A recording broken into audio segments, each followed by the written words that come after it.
and final online qualifier for Splat Reunion. I am your girl Layla, and joining me on commentary today is the wonderful DJ. Oh, I was gonna say DJ Jam, but it's not DJ Jam, it's D Jam. How you doing? It's good to have you.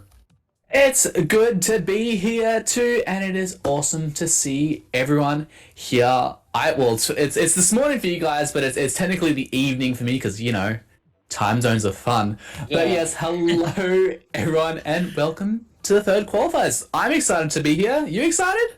Of course I am. Apologies for missing out last time round. It's just been a lot of technical difficulties on my side, but I am here now, and that is the most important part. So we already have 3 teams through. Already, we've got Chewits Mafia already making it through on on account of their recent shenanigans. Way made it through on the first online qualifier back on June 25th, and then Yellow Snow winning the previous one on July 9th. So we've got 6 more teams lined up for you, trying to take that 4th and final spot of the Grand Finals, which will be taking place on August 6th, live at Belong Sutton, and that is going to be a lot of fun, and you will not want to miss that either. But we are going to be starting things off with Untitled Squid Gamers going up against Pink. All of our matches in the top bracket are best of 5s, and we'll be starting things out on Splat Zones, the Reef, a good old classic combination. It really is, and what's really interesting about this map mode combination on Inkblot Art Academy, it's the only ranked mode that has that central pillar that, I associate that to be related to Inkblot Art Academy, but it's the only ranked mode that has it. And for players to be able to maneuver around it, go on top of it, go around it, and properly utilize that central elevation is really going to be the key to finding who's going to get the picks, who's going to get the wins, and who's going to take game 1 on Splat Zone's Inkblot Art Academy. It is such a crucial position to be in control of, because guess what? That paint on the top as well, that counts towards your coverage. So having control of that is really going to be a benefit to either team, depending on how this game goes.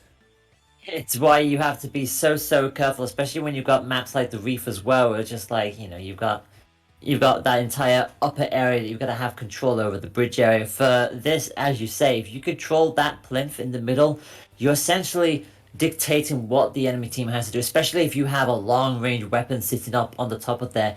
The enemy have to get you off of that as soon as physically possible, and you can play around that fact. You can bait them into positions where you can then just centralize them and take out the rest of the team from there. So it's going to be a very back and forth matchup to see who gets control of it, or if they're just going to be a full-on stalemate on there, which we have also seen in the past. It could absolutely happen. Splat Zones is one we can literally go back and forth. That is because that objective is not pushing towards anyone's face. It's equally in the center for anyone either team.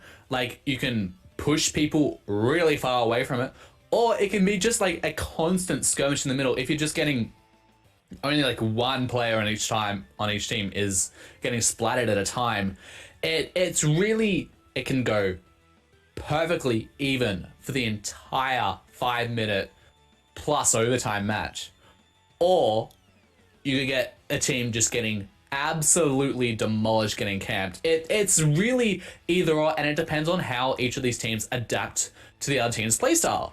Because if someone's more aggressive, maybe you need to shift to being a bit more defensive and just catch them on those unawares. It's really just the key to winning any game is judging what is your opponent's strategy and how can we counter that. And I'm really curious to see how these two teams, Pink and Untitled Squid Games, will take this concept as we going to go into round 1, game 1 very shortly.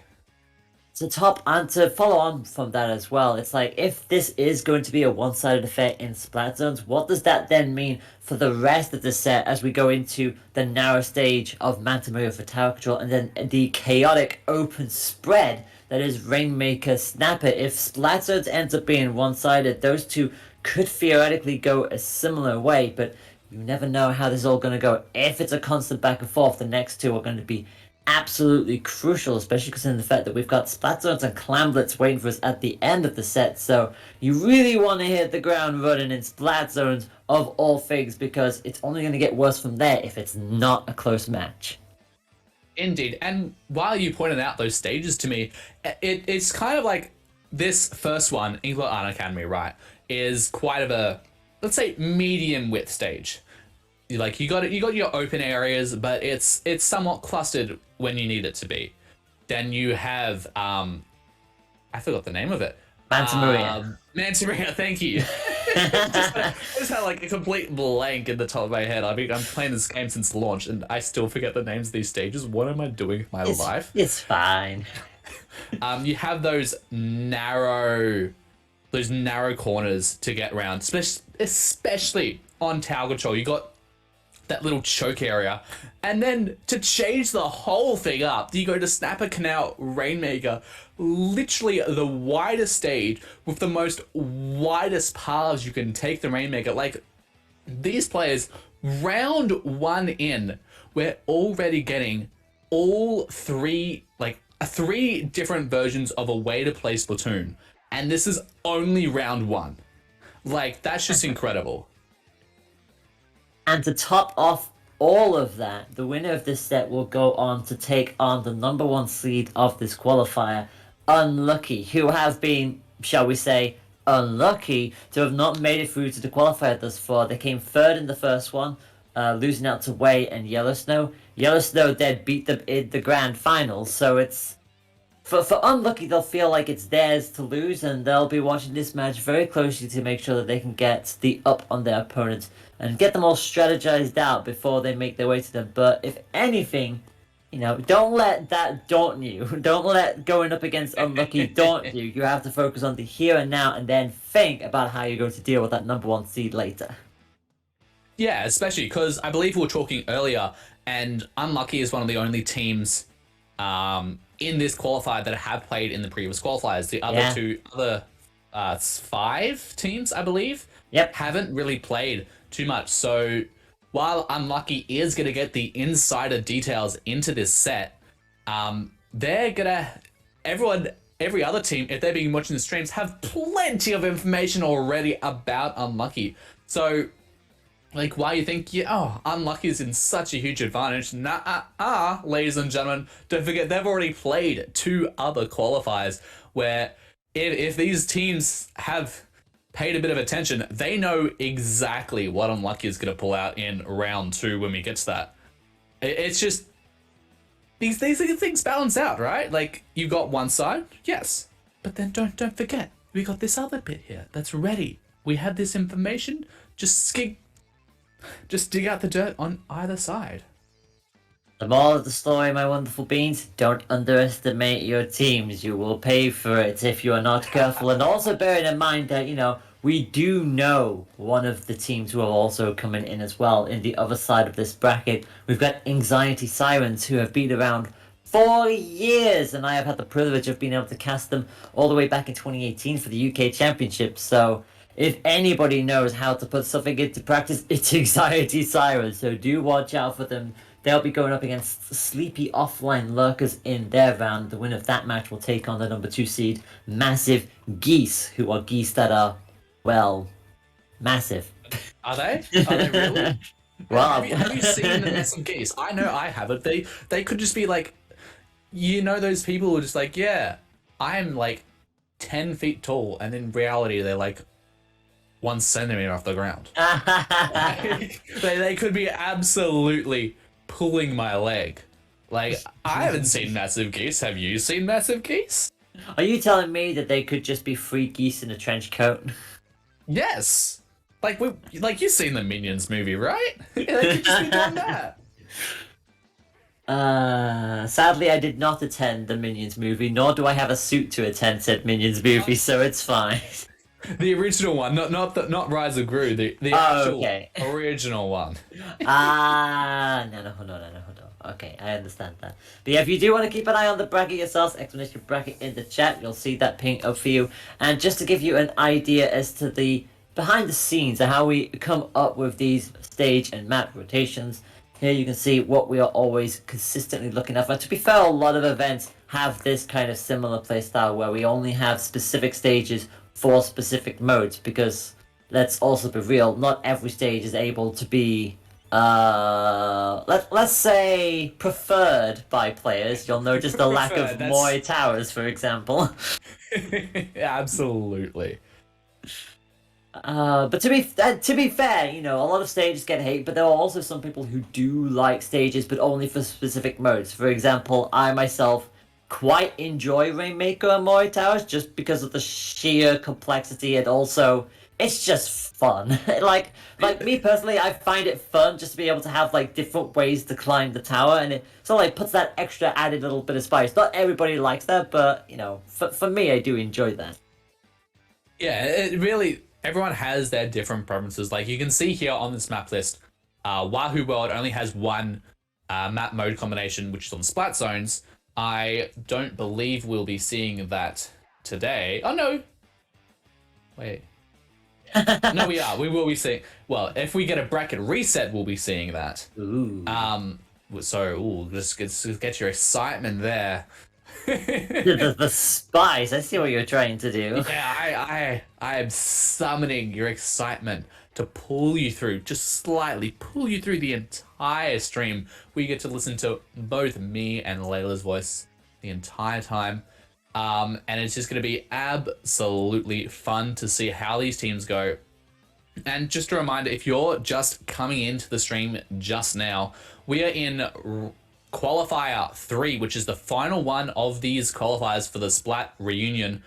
And whoever comes out and takes the grand final of this qualifier will move into the IRL grand finals, which is like, you don't get many IRL events that are happening, especially events as hype as this. So I know I'm excited to see these grand finals happen at Belong in Sutton, but like we're right now, we're in the qualifier round 3, waiting for our round 1 match to begin. It's going to be an absolute blast to see how these 6 teams in this qualifier are going to play against each other, how they're going to view each other, and how they're going to battle against each other in the rounds we have for you today. Best part is they'll be preparing for this as well. They know what's at stake, and also if you do want to attend the Belong Sutton event, tickets are £15 per Inkling/Octoling, and it will be running from 11 in the morning to 6 p.m. So do not miss it. Obviously, we will more than like I assume we will probably have it streamed for those who cannot attend, but yeah, know full well that it is going to be a lot of fun and you will not want to miss it in person if you can attend. I myself unfortunately will not be able to be there because there's been a lot going on and a lot of expenses for me, which is a shame because I have missed going to IRL Splatoon events, but them's the breaks, you can't win them all, but I know for a fact it will be a lot of fun and you will not want to miss it. Yeah, unfortunately I can't make it either, like, because, you know, I live... There's a little pond in the way that's blocking my entrance. Just a little. Just a little pond. But yes, in case you're wondering what's happened over the previous qualifiers, these are the teams who have already qualified and are going to make it, and you're going to see them in the grand final. So we have Chewits Mafia, we have Way, and Yellow Snow. I'd highly recommend you don't eat any of those, the first team and last team snacks. I don't recommend it. Although go ahead if you want to. Like, I won't stop you, but I will not accompany you to the hospital. To be fair, I'm more of a Frutella fan myself. Don't tell Chewits that. They're not listening, right? I don't think they are. But yeah, also I loved how tentative you said "way." Like, but like, yeah. you literally see the lies. Like, they're all capitals, and then there's like 4 like waterfall, and like you got literal flames coming out of the letters. Like, how can you not express that with passion? Like, come on. What do you think I am? Some kind of demon? Well, you're a DJ. It's close enough. Since when is a DJ a demon? Come on, buddy. Because they dropped the sick beats. I see, I see. How sick are we talking?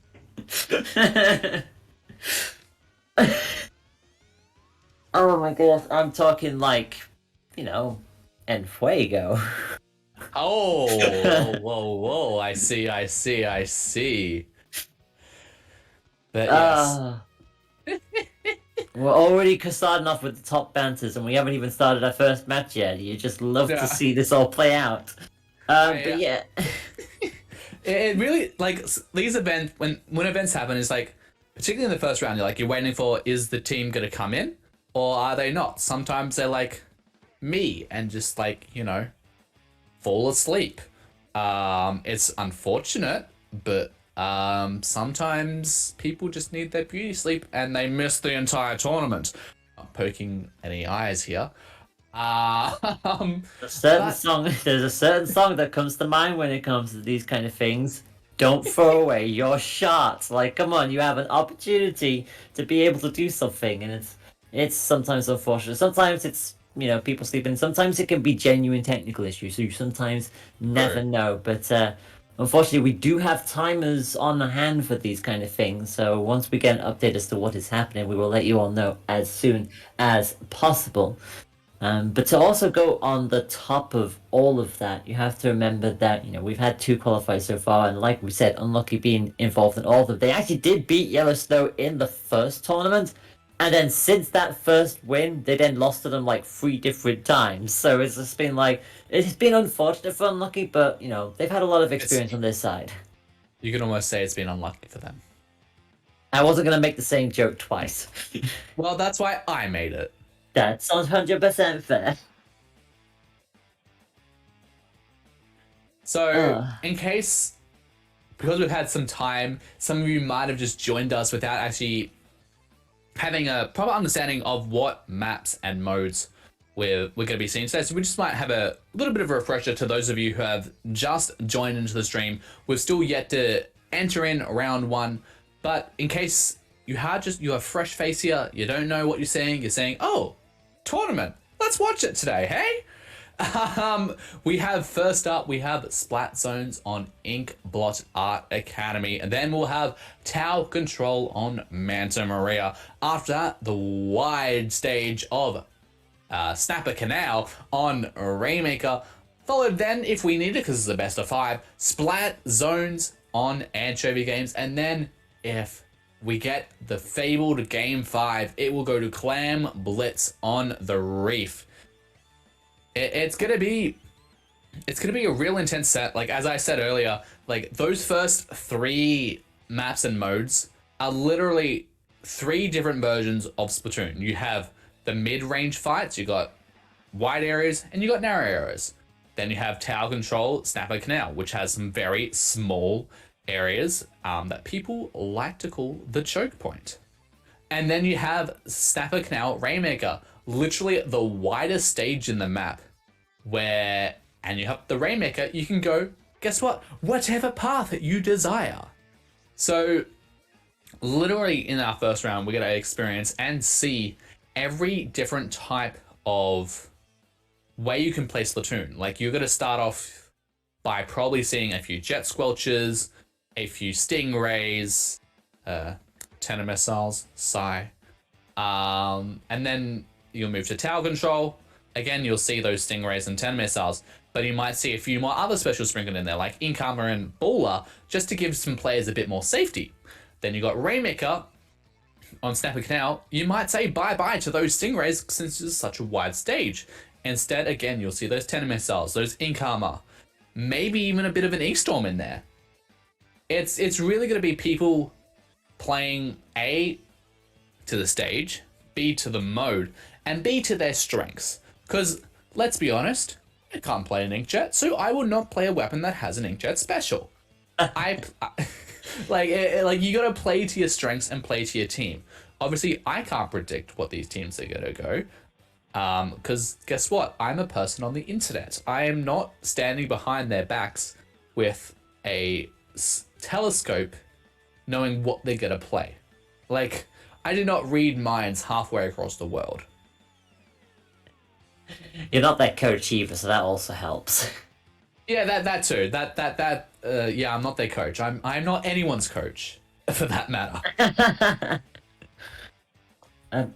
It's actually quite amusing that you mention, like, you sigh at the Tenta missiles. I remember in the early stages of Splatoon 2 where everyone was just like, "Oh, why would you pick Tenta missiles? They're not great." And I'm like, that they actually have their purposes. I don't mind it. I was always a fan of the missiles, and then they became Same. they then became the meta, and everyone was just like, "Oh, the missiles," and I'm just like, the missiles are fine. They're fun. Everyone likes to use them now, and suddenly you're hating on them for that. It's like, come on now.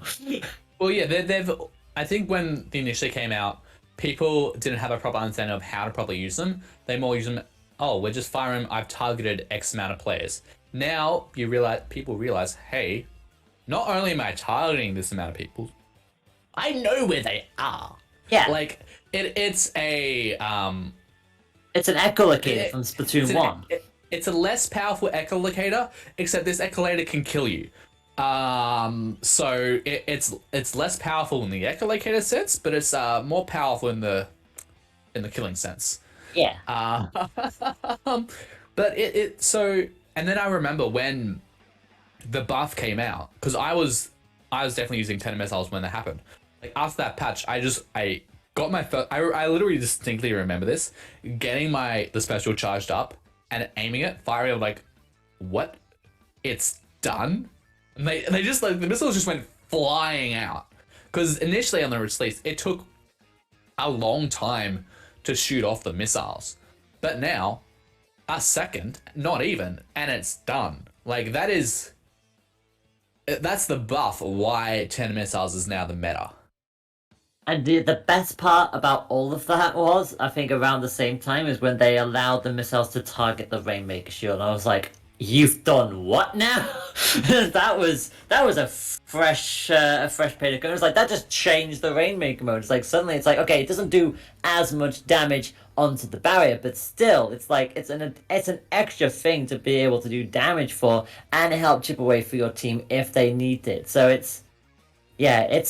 you'll definitely see them ping out onto Rainmaker for sure. But to be fair, I feel like every mode you generally see missiles on these days as well.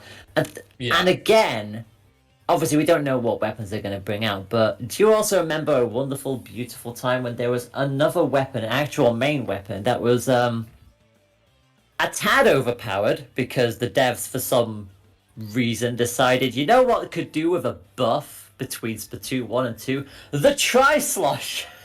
Yeah, I actually got a funny story about the Tri-Slosh, right? So Splatoon 1, I mained the Grim Range Blaster and called myself the Grim Reaper. I know, funny, I was really young. Then Splatoon 2, I initially made the Julies. And then my next main was the Tri-Slosher, but there's a huge caveat. I picked it up after it was nerfed. Like, I didn't experience the Tri-Slosher at its peak. I started maining it after. Like, it is, when I found it out, it was hugely powerful before. I was like, oh, I should have been playing this earlier. But here we go. We are now at Inkblot Art Academy Splat Zones. We have Pink versus the Untitled Squid Game. Pink in purple and Untitled Squid Game in yellow. Let's get this match underway. Yeah, it's great to have the match going, and we've got an octopus on the field as well on the side of Pink, and already you can see them just swashing away, trying to actually pop up onto the wall and get onto the podium, and they are going to do so. They're not going to have control, but they're not going to be able to use the spread properly up there either. And really good rotation so far from Untitled Squid. Lurkers going to immediately ink up around. They've got the range of the pro, and they've got the splat link on the top, just as we predicted that there would be. The long range proven to be the anchor onto that, and throwing in with the Brio Bomb to try to keep Ink back in their own spawn. Absolutely. That early wipe from Untitled Squid, from Ink, is really being a absolute game changer right now. It's really set the tone for this game. They're already at 36 points and counting down. It has been an absolute power move from Untitled Squid Game to just keep this set going. But there we go. There's the Booyah Bomb. There's the incomer. It's giving Pink a bit of an opportunity to push themselves back in. That zone has gone into neutral, but with only one player left alive and a complete wipe from Untitled Squid Game, that is going to be a push back for Pink, and that is going to be game one. Slam dunking. Yeah, it Untitled was. Squid Game. Yeah, it was no contest whatsoever there. Pink, unfortunately, with that early wipe and just could not get back under control. And again, we did call it would be a case where if that Splatling was anchored up, they were probably going to be very hard to move, and that's exactly what happened. 6 splats from Splash as well with the Octashot. So yeah, devastation all around there if you're at the side of Pink before Untitled Squid Game. That is the perfect start, and you feel like they're rolling into tower control with a lot of confidence. Yeah, you're definitely having that full-on momentum you had going in Splat Zones. It's really... because tower control is a bit more aggressive than Splat Zones. And the way that Untitled Squid Game was playing that was very much like a tower control Rainmaker playstyle, getting up into their opponent's faces. So if you're Pink right now, you're going to be like considering, what strategy should I be going for? How should I be countering Untitled Squid Game? Because at the end of the day, they do have the opportunity to take the games back, of course, but after seeing how that first game goes, they're really going to need to come up with a strategy to figure out, hey, we have a chance of winning this, but we can't go in the same way we went last time. We need to think, hey, well, that didn't work. Maybe this will work. So I'm expecting we'll see hopefully a drastic change coming out from Pink, while Untitled Squid Games probably go quite similar to what they had before, keeping that heavy. I believe they had a Dynamo as well, and just keeping those to be very much a passive. There you go. There's that heavy coming out again. And there's that Dynamo coming from Pink. Sorry, Dynamo was on the wrong side. And here we go. We're heading into game 2 on Manta Maria Tower Control. Interesting that they've got the Octopus alongside that Dynamo as well, and obviously the Kansas Shot, which to be fair, both teams will be rocking. So the Dynamo is pretty much the main range, if you could say that, for the side of Pink, and already missiles are coming out. Keep on moving, and nobody on the tower just yet, but again, you can see a lot of the spread, mostly in yellow at this stage, as Griff quickly hops on off, again, realizing that there's a lot more missiles coming than they were last time out, and actually a lot better here from Pink, but unfortunately they are going to lose 3. No sooner have I said that, it's just the Dynamo left, and that will be a push towards the first checkpoint in the early stage for Untitled Squid. And again, just look at how quickly they're already regrouping up onto the top, splatting all the way up thanks to that lovely little block. They've got the range to keep them at bay, and surely you would think that the first checkpoint should be done dusted, and there it goes. That is the first checkpoint going towards Untitled Squid Game. Those Booyah Bombs are just going to keep on pushing Pink away from the tower, just getting them away. But here we go. Untitled Squid Game is now sitting at the second checkpoint, and with 2 players down on each side, this might be an opportunity Pink needs to try and get the tower. Because now they're in a bit of a pincer situation. They have players on each side, but no, some players go down, 2 players down, 3 players down on the side of Pink, and they've cleared that final checkpoint. It is now with only 1 person left, and that is game 2 going to Untitled Squid Game. That Booyah Bomb just coming out a little bit too slow and not enough to get those players off the tower, and game 2 will go to Untitled Squid Game quickly once again. Pink held them off for a good 30 seconds in that early stages, but they didn't allow them to go on the tower. The second the near wipe came in, it was just plain sailing from there. 4 splats, this time on the side of Extreme. So again, a very good showing from Untitled Squid Game, who again did not relinquish control of that once. The second they hit the tower, it was coast to coast. So a 0 to 100 affair for both Splat Zones and tower control. And now we roll in to the more wide open Rainmaker Snapper Canal combination. And if you are Pink, having the Dynamo and the Octopus is a brave and interesting choice. And to be fair, if it's your preferred weapon, then it's understandable. But do you think either of those players should switch their weapons going into Rainmaker? I I think Dynamo is probably still a pretty safe play. Like, you have those ledges, you have those areas to make use of it. Octobrush, yeah. You can certainly use it. Would I recommend it? That's another whole question.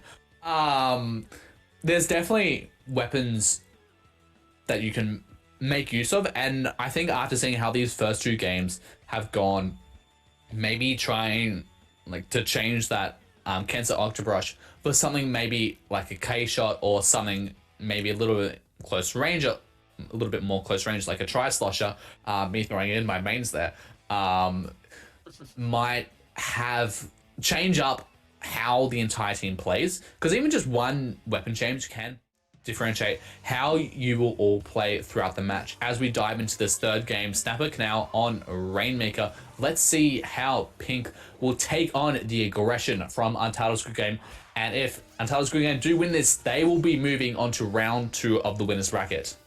I'll say no changes really on the side of Pink. They keep with the Octopus and the Dynamo combination, and again, both sides bringing in their preferred weapons once more with feeling. And guess what? It's going to be Untitled Squid Game who are going to start off the more aggressive of the two, having the Rainmaker on their control, but they are going to lose out in the 1v1 this time round to Peach, who is coming on in with the Splat Junior, has the bigger ink tank than everything else in the game, and also has that armor which they can charge up relatively quickly as well, so you can expect to see a lot of those buffs coming up. They will pop shield, and the question is, can they get points on the board this time around? They do have the Rainmaker, they slowly need to commit to a side if they want to try and start their push, because in comes Untitled Squid. Perfect rotation, perfect push from them, and already 2 down. Yes, they lost the pro in there, but they've taken out 3 already. Booyah Bomb will help pop that, and that will surely be more points on their side of the field once they win out this 1v1, and they do. Absolutely, and now it's time for Untitled Squid Game to make their counter push. That Rainmaker just pushing on players, catching that Dynamo off guard. Peachy trying to out-bomb that Rainmaker, trying to find some picks, coming out from the back. Is that Inkxiety going to take them out there? Just narrowly Ink Armor at the ready, and here we go, that Rainmaker and Enzap, so Splash is coming out, making some damage, 1 player down on the side, but that Rainmaker does go down to a bomb, and that is going to be, might be the end of that push with only 1 player left alive from the side of Untitled Squid Game, and that Booyah Bomb just asserting dominance over what area of paint is ours. Yeah, I was going to say, no, not a chance of the one survivor member of the Untitled Squid Game going up and swimming up into a Booyah Bomb just to try to keep the Rainmaker push alive. So, as it stands, it goes back towards the middle, but not that far at all, because 2 of them went down almost immediately, and, well, straight away, the Splatling is going to change their Splatling for a good old Dragon Bazooka. In fact, it's only Octopus left. This could be a massive push going to the podium. That's a wipe. Surely that's a KO. Surely that's a KO. That is a slam dunk for Untitled Squid, and that is 3 games in a row. They have gotten a KO in each. Untitled Squid Games 3, Pink 0, and it will be Unlucky versus Untitled Squid Gamers in the semi-final. So what an incredible showing from Untitled Squid Game. You're seeing that 9 and 8k coming from both E.T. Dream and I didn't catch their name. But that's an incredibly high KA rate, especially given of how short that match was. Which is absolutely incredible seeing. And unfortunately, you guys won't be able to see Splat Zones and Clan Blitz again, as we are going to move on to round 2, and yeah, that a really great showcase from Untitled Squid Game. But now they're going to be facing a team that you guys have already seen in the previous qualifiers. And what team is that? What team is that, Layla? That team is the number 1 seed in this respective qualifier. It is Unlucky. They will be moving on to their 3rd qualifier in the road. They did not win the first and the second ones. They came 3rd and 2nd respectively. They want to do those steps wonderfully. They want to take the top step this time around. And to be fair, Untitled Squid Game, we've seen them with some good promise here, and there will be a good fight to go up against to see how Unlucky have adapted from their recent endeavors. On the other side of the bracket, our other semi-final, just as a by-the-by, Inkxiety Sirens, they also beat their foe by 3 points to 0 by the looks of it, taking out Sleepy Offline Lurkers. I do remember that this is a double elimination tournament, so those 2 teams that have lost, they will be doing battle again. Not just yet, though. They have to wait for the losers of our next two semi-finals before they can start their underground run. But crucially, it will be Massive Geese versus Inkxiety Sirens in semi-final number 2. That will not be on stream. This one, however, will be on stream. Will be Unlucky versus Untitled, and we are going to be starting with Tower Control. So we're going back to Tower Control, but it will be on the Reef. After that, we then go to Snapper Canal on Macklemore, another wide open area, a lot of boxes to dance around, and then we go back to Rainmaker for matchup number 3, only this time round it's on a Splatoon 1 classic. That is a Black Belly skate park. We won't have the main ramp in the middle. It will be significantly sliced down, but that is absolutely fine. To be fair, it does make the Rainmaker mode a lot more playable. However, having to sort of like scale up and be pushed off by the shield all of the time. So glad they made that fix when they did. If we do get to matches 4 and 5, we go Splat Zones on another classic Splatoon 1 stage of Piranha Pit. And then we end with Tower Control again, this time going to Sturgeon Shipyard. Let's talk about Tower Control Reef first. We always use that wonderful idiom where if you control the bridge, you control the state of play in the Reef. The Tower Control is a little bit more movement based, you know, it goes along that linear path, but the bridge is still a very important piece of this map. The bridge has always been extremely important to having key control over this stage, whether you're being on the defensive or being on the offensive. It really is a key point, like especially even if you're pushed way up, the tower's all the way past in that third checkpoint, just having a little bit backline onto that bridge does give your team that advantage that say, hey, sometimes if you get taken out, you've still got someone behind to just lob that paint over from behind, get those few little splats and still maintain that control and not get completely shut down and go all the way back to spawn. That bridge, regardless of what position you are, is the absolute critical component of the Reef. Like some might say, hey, nah, it's the shopping. Nah, it's the bridge. If you want to go to the Reef, you need to go to the bridge. It's almost like the landmark of this stage. And it's going to be really interesting to see how these teams do tackle that and say, are they going to go straight for the bridge? Are they going to maybe try and go up those sidewalls and flank onto the bridge? Or maybe they're just going to be like, hey, I don't care about the meta. Let's not take the bridge and just flank them. That I've seen that strategy happen. And it's going to be really interesting to see how both Unlucky and Untitled Squid Games take this. We just saw Untitled Squid Game take a clean 3-0 sweep against Pink. Me blanking even though I literally just talked about them. But it's going to be really interesting to see because I personally haven't seen Unlucky yet. I'm curious to see if they're going to match the absolute aggression that Untitled Squid Game has, or if they're just going to be unlucky and like not meet everyone's expectations of them. It's going to be absolutely incredible to see what these two teams are going to do against each other and how they're going to play against each other on this stage. I would very much assume that Unlucky will be turning up with their A game, considering the fact that they are, well, you know, both of the qualifiers, they have made it to top 3, so they've always had a foray into either winners final and or losers final, respectively. So I know that they'll come in with the tenacity and aggression. I've very much seen them play and had the chance to commentate on them in that first qualifier as well, so it should be a lot of fun to see how they've adapted from there. But the game is going to be going live any moment now.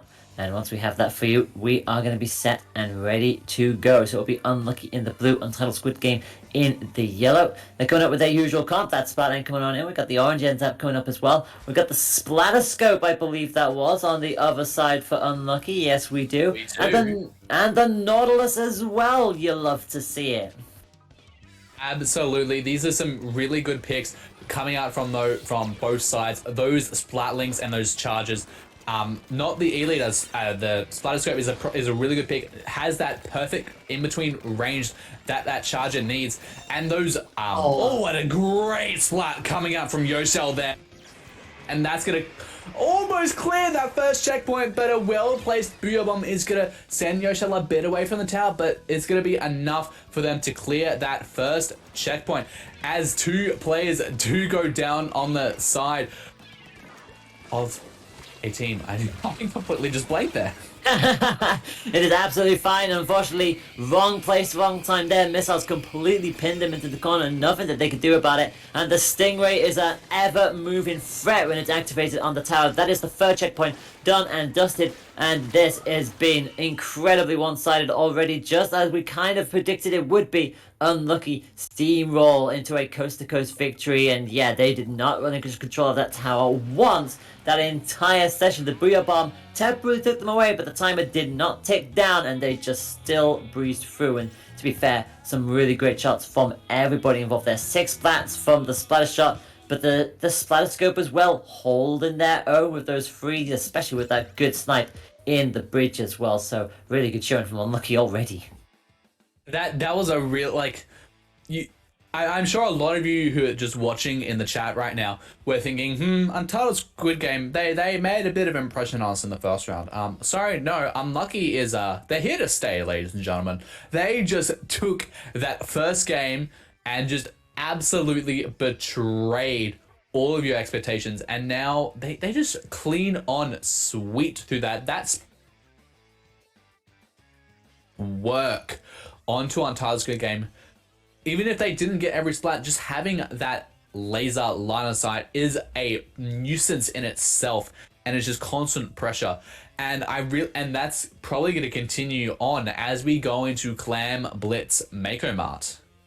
Yeah, the good old Makamar, the place where we all love to shop, and it is going to be a lot of fun to see how this is going to come through on Clam Blitz. It's a lot more of the open stage, especially because of the fact that we also have that little bit of narrowness every now and then with the boxes and the sort of like the narrow corridors, but for the most part, you can look at where you are on your base area and essentially have a good view of pretty much everything that is happening. Macklemore is quite the flat stage, so for Clam Blitz, this will be a very interesting endeavor because of the fact that the barriers are pretty much right next to the center area. Yeah, it's really easy to just quickly get those clams and go into the basket.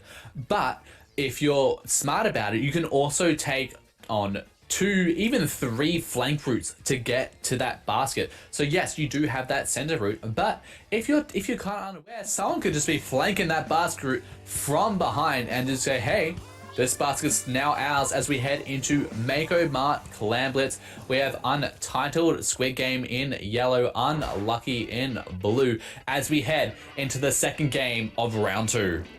We're going to see a Rapid Blaster coming on out as well on the side of Yoshell. Nautilus ends up, and the Kenta shot once again coming on back in for Unlucky. And to be fair, it's understandable. You kind of want to have that added mobility. You kind of want to be able to win out these matches a little bit more consistently. And already we can see the Nautilus pulling in work, gets themselves 1 splat, just about hops on out there. And already you can see the amount of clams already on the side of Yoshell. Surely this will be a power clam. It is. Will they get this into the barrier? The answer is, of course they do.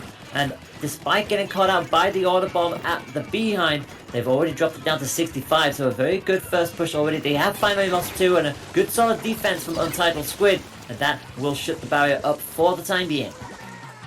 Absolutely, and LZ getting some impressive double, a triple combo coming out from LZ, and they also have that Inkjet at the ready. Their team is just gathering clams at this point. They already have 9 clams at the ready, but don't forget Untitled Squid, they also have 14 at the ready. But Yoshell, they don't have a scope this time. They've got a Rapid Pro, and they're not afraid to use it.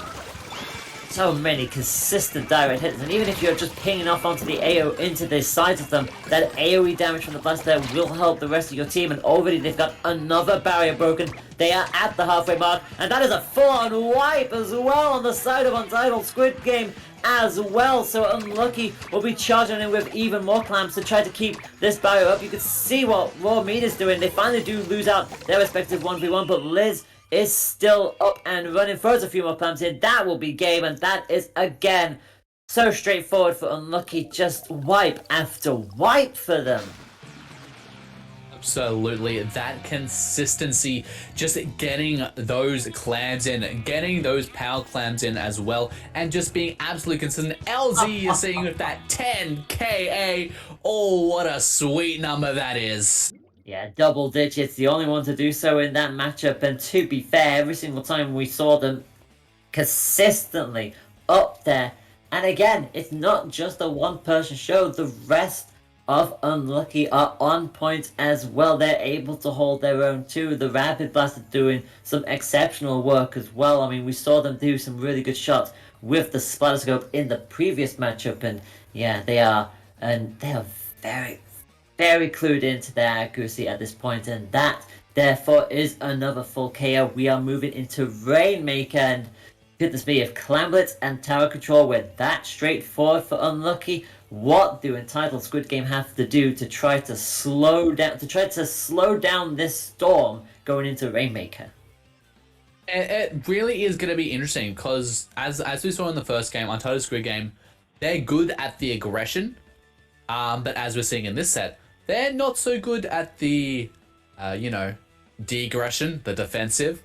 So it's going to be, they're going to need to take on a bit more of a, again, it's really, if you're in the losing position of this set, you need to think about what strategy you take. You don't want to be unlucky and go 3-0 in this set against Unlucky, but only time will tell. We'll see if these teams have their strategy. Unlucky there in purple and Untitled Squid Game in yellow. Let's get this third game of this best of 5 underway. Custom Squelcher coming up from the side of Yoshel, so going in for even more range, would you believe it? Meanwhile, on the side of Untitled Squid, they've got the Splooshomatic alongside the Near Splash, but the Near Splash is already down.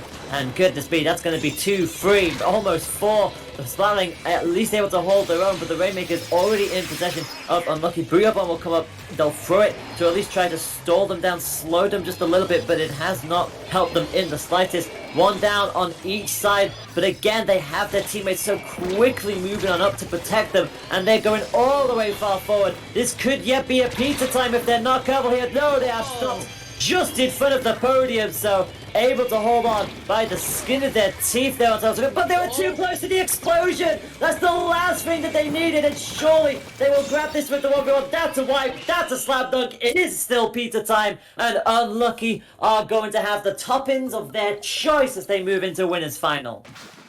Absolutely incredible showing there from Unlucky, taking on the round 2, and that, yes, they're gonna be moving on to the winners finals.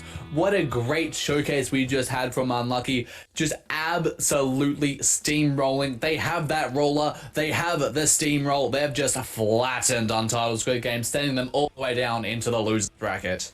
Unfortunate for Untitled Squid Game, they had such a good first showing in their initial matchup, but Unlucky just a little bit too strong for them, just weren't able to get anything properly moving for themselves, but they are not done just yet. They'll be going up against the team of Sleepy Offline Lurkers down in the lower bracket. Massive Geese and Inkxiety Sirens are currently doing battle in their semi-final. The loser of that will take on Pink down in the lower bracket. Bearing in mind the lower brackets consist of 2 best of 3s before that losers finals goes back to best of 5s, whereas the winner will now go up against Unlucky in the winners final. We are going to take ourselves a quick and brief break. When we return, we will have said winners final for you between Unlucky and whoever wins through Geese versus Sirens. Do not go anywhere. We'll be back for the 3rd online qualifier of Splat Reunion.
And we have returned for our third online qualifier for Splat Reunion. DJam and myself, Layla, still coming at you with all of the Splatoon shenanigans, and we are now ready for winners final. It will be Unlucky, who pretty much had a nice clean 3-0 against Untitled Squid Gamers, going up against the returning Inkxiety Sirens. It is so good to be able to cast on them once more. They had a 3-0 success over Massive Geese, and honestly, you will not want to miss this match. Absolutely not. For the entirety of today's matches, we have just seen 3-0 sweeps, and now it's finally time to see these sweepers come out and sweep against each other in this winners finals. And remember, so once we get through, this is a double elimination bracket, so whoever wins this will be moving straight on to the grand finals for this qualifier. Loser will have to go through the losers finals, and then whoever wins the losers finals will then move into the grand finals. And whoever wins that grand final set will move into the grand finals, because this is just a qualifier. The grand finals of this entire Splat Union series, which will be played live, and they will join these lovely 3 people who have already qualified. But right now, we're going to be seeing Unlucky versus Inkxiety Sirens. The stages that we're going to be seeing are Splat Zone's Maker Mart, followed by Snapper Canal Clan Blitz. Then we'll have Tower Control, Inkful Art Academy, Rain, and if we need it, Rain Maker, Muscle Forge Fitness, and then finally, if we get up to a game 5, it'll be Clam Blitz on Humpback Pump Jack. But first up, Layla, we have Splat Zones on Maker Mart. We just saw Maker Mart before we head into a break. Now it's time to see it on Splat Zones. What's the key differences with this compared to Clan Blitz?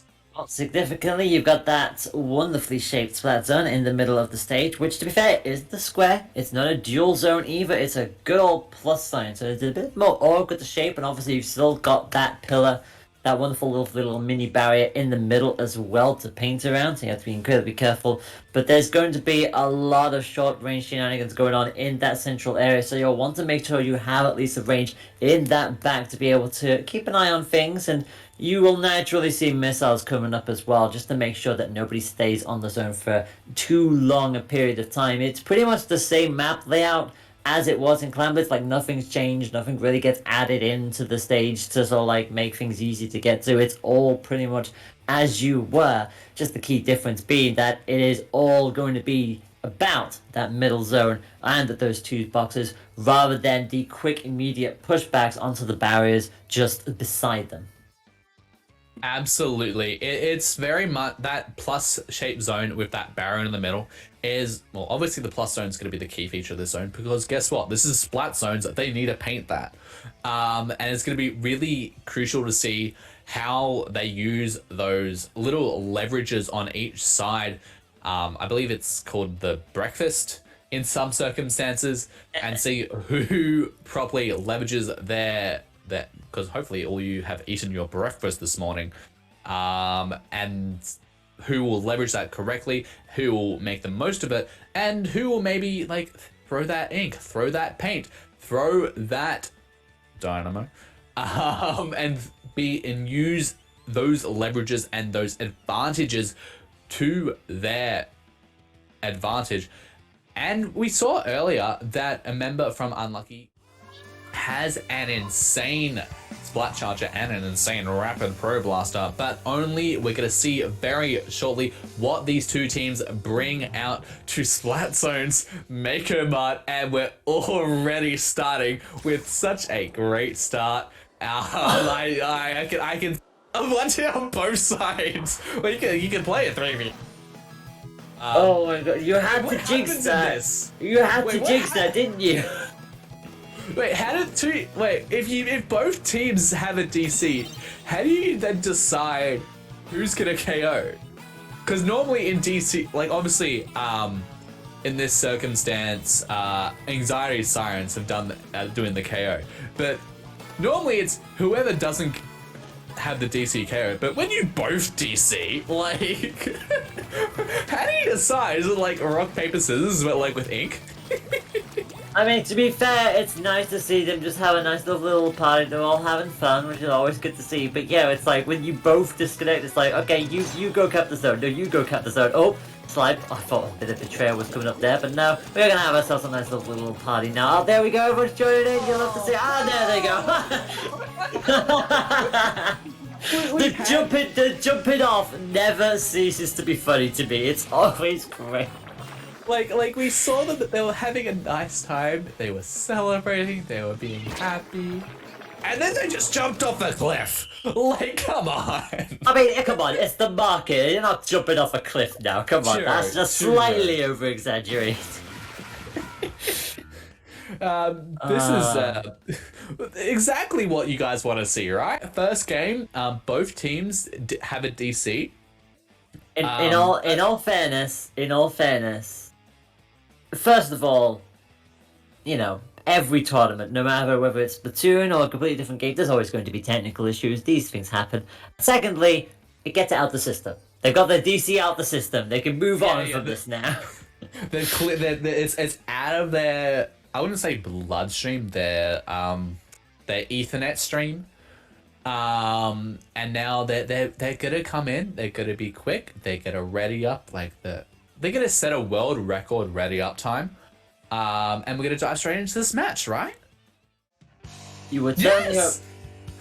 And just as a by-the-by, for those of you who are unfamiliar with the rules, if everybody just sign in and check in with their weapons and gears, if a disconnect does happen, they still have to come in with the same weapon gear loadout, because, you know, that's just the official part of the rules. So, no taking advantage of the gear setups that are coming on the display. We are going to see an E-leader coming up from the side of Unlucky, and a disconnect again for Sirens! You hate to see it! That is really unfortunate. I am assuming this is going to be a redo again. Given the first match, both teams disconnected, so you can't really say, hey, like how most tournaments you'd say, if one team disconnects, that team can't disconnect again. But when you both DC, it's like in the same match, it's a bit of a grey area. But we'll have to wait for confirmation on the rules on that one. I think Liz is trying to spell out their name up there. It keeps getting denied by the by the machine there. There you go. There you go. They finally got it. There you go. You love to see it. Just waiting for. Oh, we got another splat on the field as well. And yeah, that's going to be a lovely little tick down for Unlucky. So we're going to get confirmation of the rules here to see if this is going to be a second reset or if this one will count for Unlucky, since, as you said, both teams had a disconnect in the first go round, and this time it was just Sirens who had the disconnect this time around. So once we get confirmation of that rule, we will let you all know what the standards will be. But you really hate to see that if you are the side of Sirens. Just 2 disconnects in a row, it hurts. it really does. And it's going to be interesting to see, like, having this. I believe it's the junior both times, so it's the same person. It's almost, if they've disconnected twice in a row, it's almost an omen at that point to say, are you going to disconnect again? Obviously, do you recall which team had the junior? Was it Unlucky or Anxiety Sirens? I believe Sirens had the junior. Yeah. So we haven't seen the Sirens at all today, so we don't know if they've had the disconnect issues throughout the rest of their sets. They might have, and they could either be charging it through with a cannon in their head, or they could just be, this is just like the internet's been like, hey, you're on stream now, we're gonna not work for you. Yeah, we're gonna mess with you. We're gonna do a little bit of trolling. And hopefully those issues, they're just gonna go. I'm gonna be a wizard here and fix the internet halfway across the world. That's possible, right? I mean, believe what you want to believe. I am a believer. I believe the internet will be fixed. Come on, like don't doubt me. It's have to not make you sure that this I'm won't down. work. It's not you that I'm doubting. But also just to clarify for everybody tuning on in, we are doing this because Splatoon 2 is essentially getting its big send-off in a couple of months' time, because Splatoon 3 is on the horizon, September 9th. It's only a month or so away. We do have a link in the chat for you to click on. It is an affiliate link with explanation Splatoon 3. You can see the bundle on screen. There's going to be a special OLED version of Splatoon. We got a Splatoon 3 Pro controller to go alongside the Splatoon 2 one that we got as well. We got a case to go with that too, so be sure to keep an eye on that. Click on that if you want to, and pre-order Splatoon 3. You will not want to miss it when it does drop officially on September 9th, aka Cherno Day, for those of you who are fellow Toho fans like myself. And it will promise to be a lot of fun. I'm looking forward to seeing what they've done with the story mode and also all of the multiplayer shenanigans in the midst of it all. Fingers crossed we get a test fire before then. Nintendo, please. Please, Fingers Nintendo. Well, I've actually already, like literally the day this was announced. Actually, I wouldn't say the day it was announced. The day pre-orders became available in Australia, I pre-ordered all three of these things. Like my bank account, not very happy. My smile on my face, very happy. And like I am extremely, because that Switch OLED, like that is a really clean OLED, and I believe it's the first OLED. I was talking a little bit about this on the radio show I was on, but like that's the first Nintendo Switch OLED that has it's a unique design. Like previously OLED was just the white one, and now it's got Splatoon, which is better. Yeah. Much better. I need to get hold of the Joy-Cons because I am a sucker for purple. I think a lot of people probably know that my favorites are purples, and they've got that purple gradient on the left Joy-Con, which will be very nice. I will gladly have that one.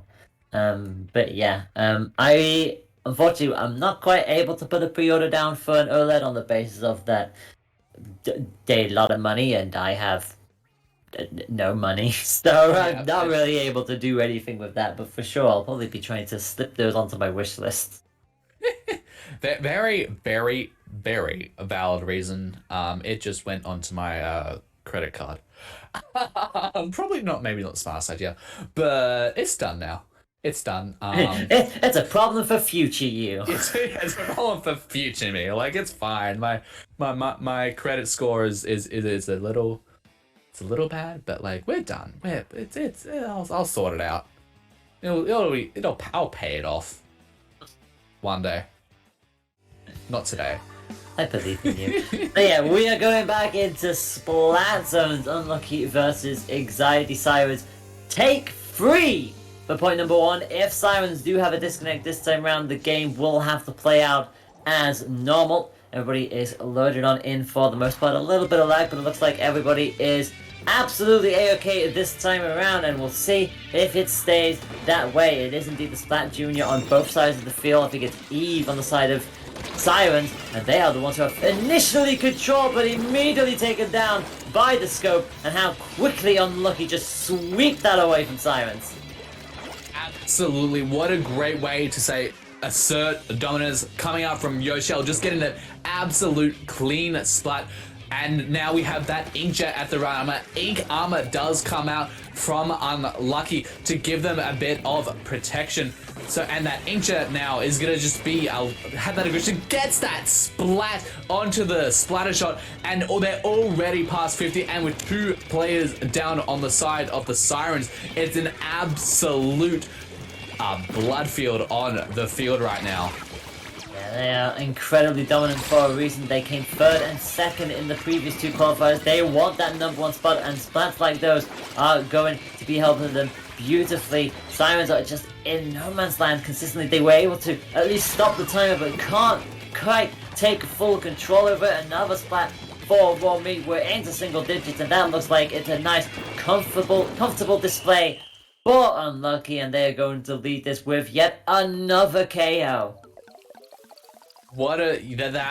I'm lost for words. What a great set coming out from Unlucky, going against the absolute powerhouse that is the Inkxiety Sirens, just being absolutely dominant on the field. 4 splats coming out from both those top 2 members on the side of Unlucky. In that short time frame that was that game, that's an incredible amount of splats to get as a collective team. That was a wonderful display for them, and the best part is that's Splat Zones. If they can do that in Splat Zones, they should be able to do that on every mode going forward, and we are actually now going to go into Snapper Canal. Not Rainmaker this time around though, it is Clam Blitz. And this is going to be a little bit more of a stretch, considering the fact that Rainmaker, you know, that was quite always the podium for Rainmaker is quite the hard area to be able to ping on through unless you get a wipe, which we did see Unlucky do in their previous matchup. But now we're going to see Clam Blitz, where the barriers are in display this time round. And for Sirens, they're just going to have to sort of like just accept the fact that Splat Zone's just not going to go their way. You know, they had the 2 disconnects, which definitely didn't help them. But now they have to rally behind Clam Blitz. And what do you expect to see them bring to the table this time around? I really expect we're going to be seeing that Splatterscope come out again, because that has such an impressive dominance on the field, and as well we're going to see that Nautilus come out. Those are 2 weapons I think are pretty safe bets we're going to see from Unlucky there. Inkxiety Sirens probably going to see that Splattershot Junior come out that Ink Armor as well, because Ink Armor can be very useful on Clam Blitz, especially at such a wide stage as Snapper Canal. But we're going to dive straight into Game 2 of the Winners Finals. Unlucky there in purple and Inkxiety Sirens in yellow. Let's just dive into Game 2.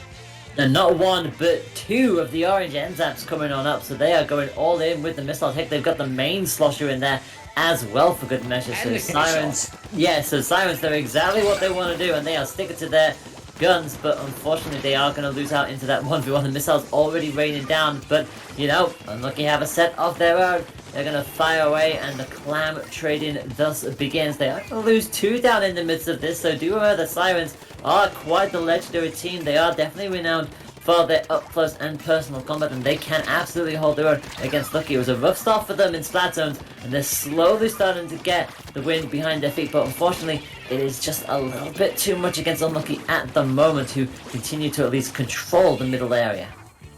Indeed, but having all those missiles from Inkxiety Sirens is really just going to give Unlucky that, make Unlucky get pushed back. You're already seeing 2 missiles fired at the same time from Inkxiety Sirens. There's a 3rd set, and it's just going to keep on pushing away Unlucky from each other and just displace them even more and more. And Yoshio with that rapid blow blaster getting that splat, and here we go. Heading up to the basket, gets the splat. That's a soft wipe against the Inkxiety. Heads into the basket, Inkjet coming out, missed that power clam, but picks it up, slams it in all the way down to full. More clams coming up from behind. Raw meat trying to find some pigs, but goes down to corner there, and that is going to be the end to that push. But what a great first push coming out from. Yeah, all the way down to 39. That is a very good first push, and you love to see that if you are an Unlucky fan. Both teams going to lock down a player just for the time being, but they'll come straight back up. You see all of the Booyahs. Unlucky know full well that they've got things relatively under control. Power Clam on the field for the side of Sirens, but again, whilst you're on that Power Clam, you are known to the rest of the team, and that is why Unlucky are just able to pick them apart so quickly. They've got 1 of their own, but crucially, it's Sirens who are a bit more spread out here, and specials slowly but surely being popped. Another 2 going down for Sirens, 3 up on the field for Unlucky. Thought about going for it, but immediately covered, and that's why Sirens always have that good awareness on defense, but unfortunately it will crack, and the barrier drops down once again. Absolutely, but here we go, gets a few more clams in there. That penalty is now cleared, but we're seeing Ruhi there trying to get those splats, trying to get that turf covered over, using those bombs to the advantage, but gets caught out Yoshel there, gonna get a few more. Gonna give a bit of advantage there, just goes down to the pro, and only 1 point remaining. They just need one man to KO this game, and with 3 players down, there we go. That is game 2 going to Unlucky. Yeah, incredibly dominant performance once again from Unlucky, just relentless on their pursuit to break that barrier a second time and get it done and dusted without having to do it a third time around. Look at the splat ratio, 13 for the junior, 9, 8, and 7 respectively are still very good numbers in these kind of games, and goodness me, Unlucky are on top form. They are determined to make it into that final qualifier position, and they are showing up big time against Sirens.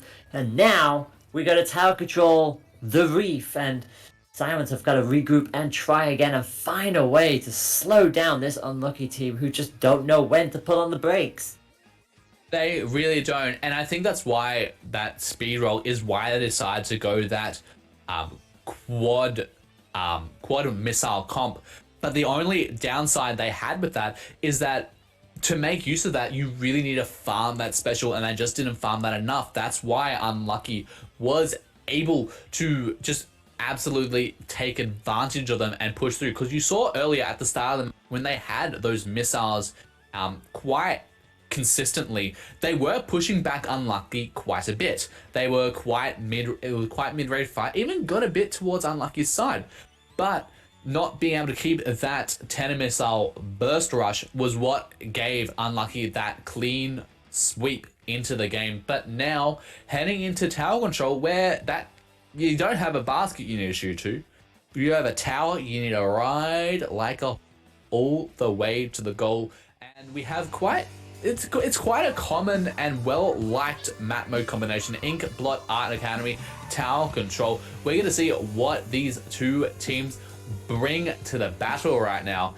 as Unlucky is in pink and Inkxiety Sirens there in yellow. Let's see what these two teams will bring to the Art Academy. Do my eyes deceive me? Is that a Clash Blaster, specifically the Neo? That is a choice and a half. The quicker of the blasters all around, but obviously the weaker in terms of their heads. But again, they make up for the sheer velocity that they do fire it up. You can just see how quickly they do fire.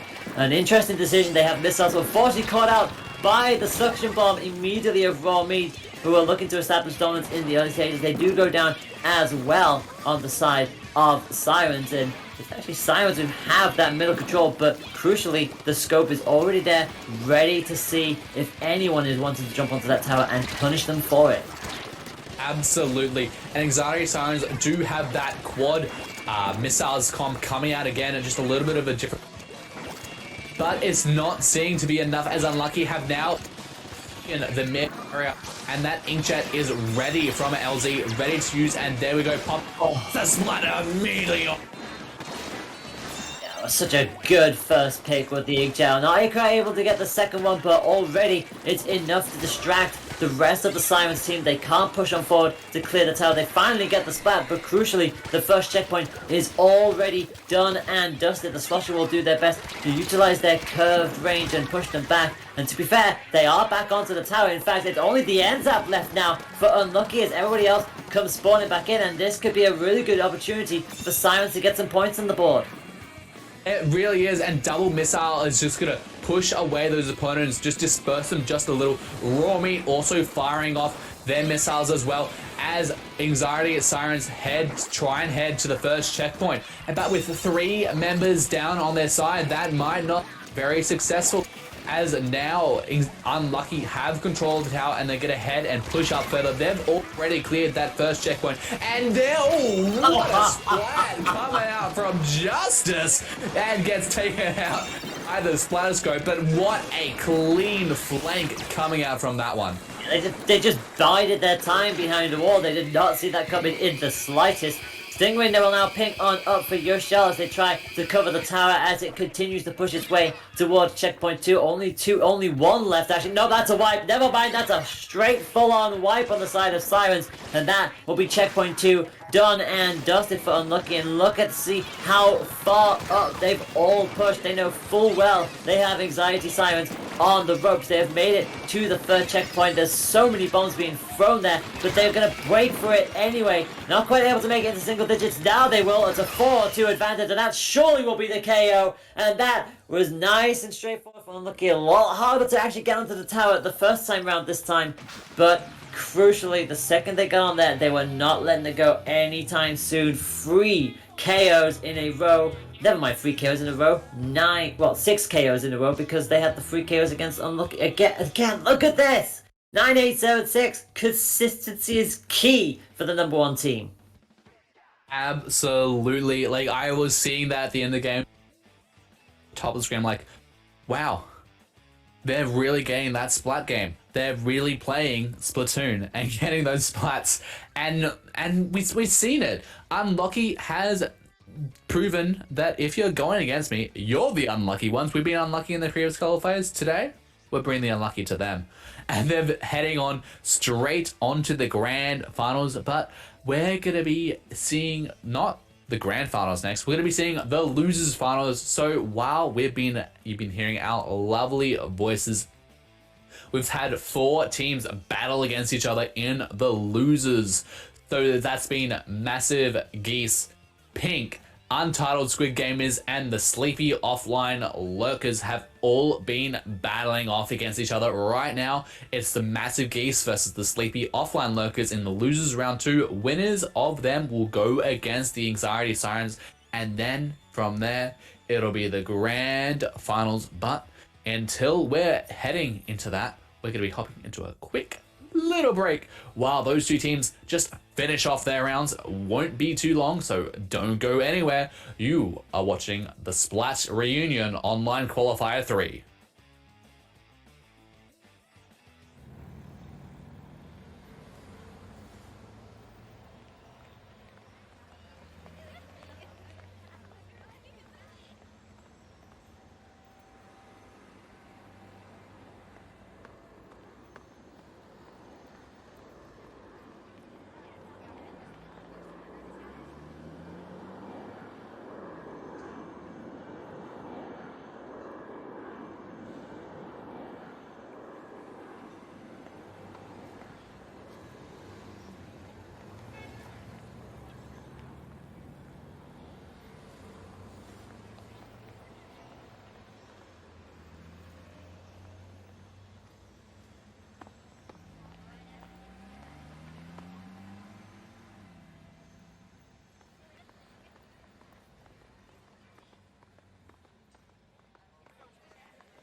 My wonderful beans, welcome on back to the third online qualifier of Splat Reunion. We are building up to see which will be the fourth and final team to make it to the IRL event happening in a few days' time. You've got your wonderful girl here, Layla, alongside the wonderful co-host, D Jam, bringing you the action from the losers final, and it will be a vengeance match. It's going to be a repeat of the first round matchup between Sirens and Sleepy Offline Lurkers. Sirens beat them 3-0 earlier, so we're going to see if Sleepy Offline have learned anything from that endeavor and put it to good use as they take on the Inkxiety Sirens, looking to try to book their ticket into Grand Finals to at least challenge Unlucky one more time. We'll start with a good old classic from Splatoon 1. It's Splat Zones on Anchovy Games. You love to see it.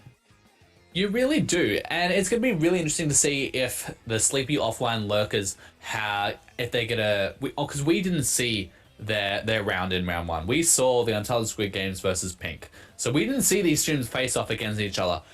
All we know, these matches, they could be close. You don't know, but it's only really time to tell, as we're going to see what these two teams do bring into Anchovy Games on Splat Zones. But after that, we're going to be seeing Tower Control on Manta Maria. We've already seen that stage today, and it can be quite a tight and narrow one to get through. Followed by a Rainmaker on Black Belly Skate Park. Then returning back to Splat Zone's Piranha Pit, and then rounding it off, if we need to Game 5, is Clam Blitz on Mako March. But what type of strategies do you think these two teams are thinking of as we're going to dive into Splat Zones Anchovy Games? To be fair, strategy-wise, we're probably going to be looking at a mostly central fight. Again, you know, the whole point of Splat Zones is that central middle area, so whilst Anchovy Games does have those movable platforms with the fans on either side, you won't really see them be used that much. It'll be mostly the elevated fan platforms that you'll be seeing rising up. Just like with the Reef, where you've got control of the bridge, you could pretty much dictate how the match goes from there. Controlling both of those platforms is very key if you want to make sure that your opposing team stays in their respective half and keep that advantage on your side. But do not forget that there are potential flanks that do come up every now and then if everything is failing in the middle. Sometimes a nice, lovely, spicy curveball from those far-moving platforms could yet sneak your way in and maybe cause a bit of a ruckus behind the scenes. So you want to keep your eyes open on every angle possible. Absolutely. And you might be starting to see some of these weapons that might be a little bit unconventional to get those flanks being extremely effective. Like a carbon roller flank this is probably one of the best stage for a carbon roller flank. If you get around that side, you can just quickly get one, bam, bam, bam, bam, and that could almost be a wipe if that's an extremely successful flank. Or any of those really like closer range weapons. So if you're gonna see some of those scopes, those heavies, those jet squelchers, they're going to be camping right up against their spawn area, maybe on the fan a bit. While you're going to see some of those frontliner weapons, they're going to probably stick over to a bit more of those top left areas on the map to try and, because that's where they're going to be the most powerful. That's where they're going to have the most aggression. But only time will tell as we're going to see what these two teams bring into Splat Zones Anchovy Games. We have the Inkxiety Sirens in yellow and Sleepy Offline Lurkers in purple. Let's see what these teams bring to the battle. Yeah, we got the usual good old splatting coming out up from Kiara on the side of Sleepy Offline. Meanwhile, Sirens are pretty much rocking in with the Kenza machine. As you can see there, we've got the Kenza shot there as well. Splat Jr. as always to bring up that armor if they need it. And already you can see control initially for Sleepy Offline. They're getting a much better start here and actually keeping Sirens locked on down. Finally, Sirens do have control. They were pretty much in the middle for the longest time. Fired off missiles to force the Splatling back, but crucially, they have not taken them off their perch just yet, and as a result, that Splatling has such a high rate of fire once it does start to unload, and quickly retakes the lead. Yes, what a great way to start off this match. It's just going back and forth. Sleepy Offline Lurkers do have possession of the moment, but that could easily switch either way as the Inkxiety Sirens do look I'm not saying sorry. No, I'm saying sorry. As they do look to get those picks, try and find those people to try and get those splats. And it is just going either way, and those missiles just pushing dude away from that area, trying to find these splats, trying to find those people to get with that machine. But it's just a machine war right now, as these two players are trying to find who's going to be the proper machine. But there's not going to be a stream that gets dude, it's going to be a suction bomb that gets them. It had to be the suction bomb of all things. Booyah Bomb is going to come up to try to at least wrestle control back away at least, but Conroe, good old Conroe, is going to get the splat on Knocko as they drop down into the middle, negates the Booyah Bomb, and Sleepy are fine. Only having the one player left, it is of course Elias Dude, and that is meaning that everybody from Sleepy are fine have to respawn, relocate back into what's position, and we go from there. Conroe quickly throws the burst bomb and gets the heck out of there. Missiles coming on down as well, but crucially not on the zone. But they've held it for such a long time that they have retaken the lead themselves. Sirens did get off to a very rocky start there, and Sleepy and Flying have kept them nice and true. They've definitely put into practice everything that they've learned from their previous matchup, and finally have stopped control. Can they wrestle control away? Missiles and splashdowns raided on all over the place, but crucially for Sleepy, they do take control and get the spell on Justice in the process. Absolutely, what a great turnaround coming there from the Sleepy offline Lurkers, giving them a 53-point penalty. This Anxiety Sirens are going to need to clear all those points before they're going to want to go into those final 12 points they have. But what a great possession. But there we go, Narco does go down. And dude here just trying to get those fizzy bombs onto the zone, just paint the opponent, just get them away from the zone. Their splashdown is nearly at the ready, and that Booyah Bomb descending to the far zone is going to give Cloud a bit of possession here to try and get that zone and just painting, going in circles. And there they go, that zone is now flipped to the Sleepy offline Lurkers, giving the Anxiety Sirens even more of a penalty, but Kono gets that splat onto Photon Jet. Yeah, Conroe is always an absolute fiend in this game. You just think you're safe, but Conroe still finds a way to get you. Crucially, Sleepy Offline do have control of that zone again, and to be fair, the combination of the Booyah Bomb and the range and the firepower of the Splatling means that the Booyah Bomb can cover one end of the Splat zone, and then the rest of the burst from the Splatling just immediately recovers it, and they're through their penalty point.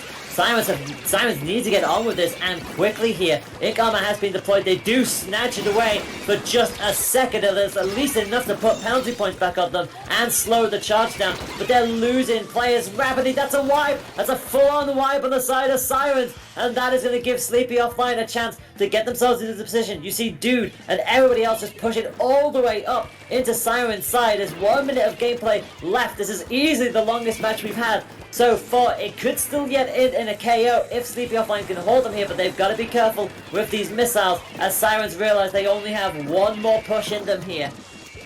It really is, and we're heading to the final 4 points. Are they going to be able to switch the lead? There we go, that lead is switched. The splashdown at the ready. There we go, gets into the zone, but goes down 4, 3, 2, 1. Is that going to be it? No, the zone is my! One. Who is it going to go to? 2 players down on the side of the Anxiety Sirens. Who's going to that Booyah Bomb coming out? Armor coming out, and then going everywhere. 3 players. There we go. The game 1 goes to the Sleepy Offline Lurkers, taking down Anxiety Sirens, and that is just game 1. This is the best of 5, so we still got some more games to go through. I need to calm down. Wow, yeah, you was gonna say, you would have thought at any other moment the splashdown would come up, but unfortunately at that kind of position, when you're being fired up from all angles, the splashdown is kind of a double-edged sword. If you do pop it, chances are anyone who's currently firing at you will likely retarget and take you out before the splashdown can commit. If you don't, you still run the risk of going down anyway. So do you throw the dice and try, or do you try to maintain your position? It's always such a tough choice when you're in that position on the zone. And crucially, it just did not work out for Sirens in that display. And as a result, they just couldn't really take care of Kiara either with the Splatling.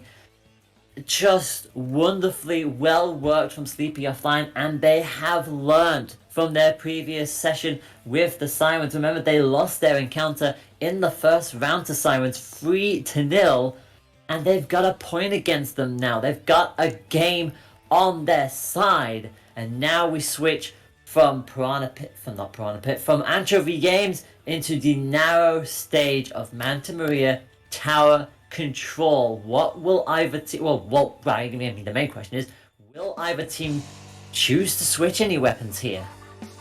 It's really gonna be interesting to see, given how much of a stage difference this is. Tower control on Manta Maria. And we're going to see what these two teams bring into battle. Sleepy Offline in purple and Inkxiety Sirens in yellow. Let's see what these two teams are going to bring to the battle. My mains are in the game! Dude is bringing in the Tri-Slosher. You love to see it, and it'll be the armor variant of that, so you'll love to see that one ping up. We'll fire off in 3 different angles. It's still a pretty potent up-close weapon, so be sure to keep an eye out for that. Unfortunately, we'll not be able to do anything while they're being pushed back by the missiles coming in from Sirens. They've got both the armor ends up and the missile ends up, and in fact, it is Sirens who begin their push immediately. And in fact, it's only the Tri-Slosher of Dude left up on the side of Sleepy Offline, and that will be the first checkpoint immediately hit. Dude wins out the 1v1 because, of course, they went out the 1v1 with a Tri-Slosher. They will get past the first checkpoint. But Sleepy Offline are coming in with their defense and keeping them at bay for the time being. Absolutely, that splashdown did push away Jude a bit. It was not enough to take them out, but 10 missiles coming out from the Sleepy Offline is going to displace a bit of the members from Inkxiety Sirens away from that push. We're seeing Corner here trying to get some splats, but no, gets taken out by Kira Cow's heavy splatling, and that tower is going to reset all the way back to the middle as 2 players are left alive on the side of Inkxiety Sirens, and 1 goes down to Kira Cloud's heavy splatling again as Sleepy Offline start to make their first push of the game too. Yeah, looks like they're just millimeters away from that checkpoint, but they're being kept held and true by the Sirens. They finally have it. They finally have pinged it through themselves, so both teams have broken the first checkpoint, but they couldn't quite take the lead. Stopped at 69. They'll have another go at it. Now they have the lead. And now it is Sirens who have to come in on defense. They only have the ends up. They do at least take down the Tri-Slosher, which should be able to help them be a little bit more aggressive. And immediately, Photon Jet follows as well. So only the 2 left for Sleepy Offline. They'll have to rotate back a little bit. Booyah Bomb to allow themselves to escape a little bit. But the splatling does go down. Gets one back, though. So Sirens can't quite get themselves out of the woods just yet. Although they are finally pushing this on the other side of the field for Offline. And now Narco bides their time. They have the range with the Pro and already going back to the middle because that is a wipe. Absolutely, what a great wipe coming out from Sleepy Offline. That's going to give them the opportunity to further on their lead, further on their push. There comes those 10 missiles coming out from Sleepy Offline. Justice getting caught out by Photon Jet behind. And here we go, some more splats going to come out from them. Auto Run just going to push back Photon Jet. 2 Booyah Bombs also coming out from Sleepy Offline. That's going to help them push that tower, push that checkpoint. And are they going to get that second checkpoint? Nearly there. Oh! And gets the splat onto They got it! And they get the checkpoint. I'm stunned that they were able to get that Sirens through everything at them, but somehow Offline, with some really good rolls on their side of the field, gets it past the second checkpoint and 2:42. So we are just under 2 minutes left to go in this matchup. It is 42-68. This might be our first matchup on stream that does not go to distance. Well, in terms of a KO, it will actually go distance in timer. But look at that double immediately. Dude goes down in the midst of it all. It's just the Splattershot left, pretty much a near wipe on the side of Sleepy Offline. And that is going to give Sirens all the confidence that they need to finally push this into the second checkpoint and maybe break it themselves. But they lose one in the midst of it. And immediately Sleepy hops onto the tower, pushes it away. And despite losing the player themselves, they get the Booyah Bomb up, they hold Sirens back, and they cannot take the lead from there. Absolutely, what a great showcase from these teams. And I always thought that was a trade, but no, Cloud gets that splat onto Justice, gets the splat into Conroe as well. Why not throw that onto the dessert menu? And a Booyah Bomb is also ready out from Cloud. We're seeing that machine there trying to get those lobbies over to the splat, has that splashdown at the ready. 10 missiles coming out, Ink Armor coming out, a Booyah Bomb coming out, specials are coming out left, right, center, and forward. We've only got 40 more seconds left on the clock. And Anxiety Sirens are going to need to make an incredible defense if they're going to want to have a chance at getting this. But sleepy offline Lurkers are just pushing on that tower. They're heading to the final checkpoint. They're on the straight now with 3 players down. This could be the moment. Convo doing their absolute best to hold on for defense, but it's not going to happen. The rest of the team will finally start to respawn in and at least be able to keep them on that last checkpoint. Another one goes down, and surely that will be that. No, they're still there. There's still one there. Would you believe it? The splatling continues. The fire went in. Finally, they do lose it, and they just about get the Booyah Bomb out. They got 2 with that, but there's nobody around for it. So, crucially, Sirens have to hold on to this tower for dear life. We are into overtime, and they have to do the most mammoth of all pushes here. It's 52 to 15. All offline have to do is get them off the tower. There's only 2 people left, and that is that. It's going to be another point for sleepy offline Lurkers. Absolutely. What a great game heading all the way into overtime. And sleepy offline Lurkers, that final push right there. And we're seeing Cloud there being absolute MVP. 14 splats, and not only 14 splats, but 7 Booyah Bombs too, having both the high splat rate and the high special rate. Combining the fact that they're the backline, what an incredible play there from the sleepy offline Lurkers, taking game 2 of the losers finals. Yeah, and the best part about that wasn't a KO. That is our first match that has not ended in a KO. A full 5-minute match from these 2. Sirens tried everything, but they just could not get it past that second checkpoint. They got it to it briefly. But sleepy offline Lurkers, well, I feel like they should change their name because they are 100% waking up here. They are doing some phenomenal work, putting in everything that they've been learning throughout this tournament and their days playing, and it is going beautifully for them. Can they get revenge? That is the key question here. All they've got to do is win Rainmaker on flipping Black Belly Skate Park.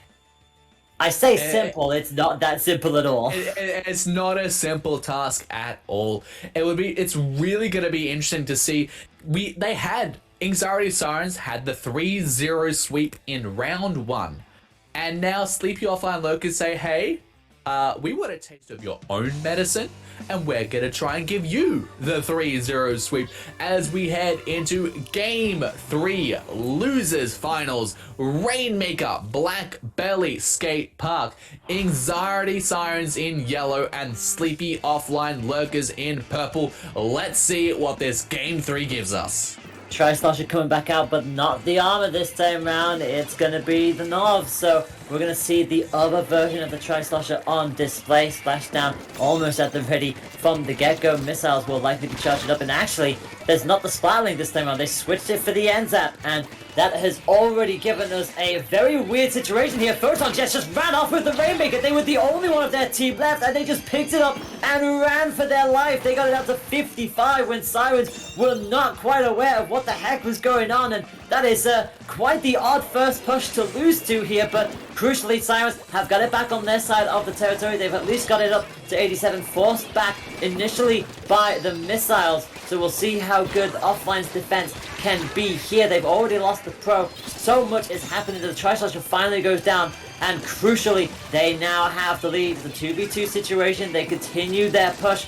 Do Sirens determined to get themselves back on the board. They have lost that Rainmaker initially, and the missiles catches them off guard.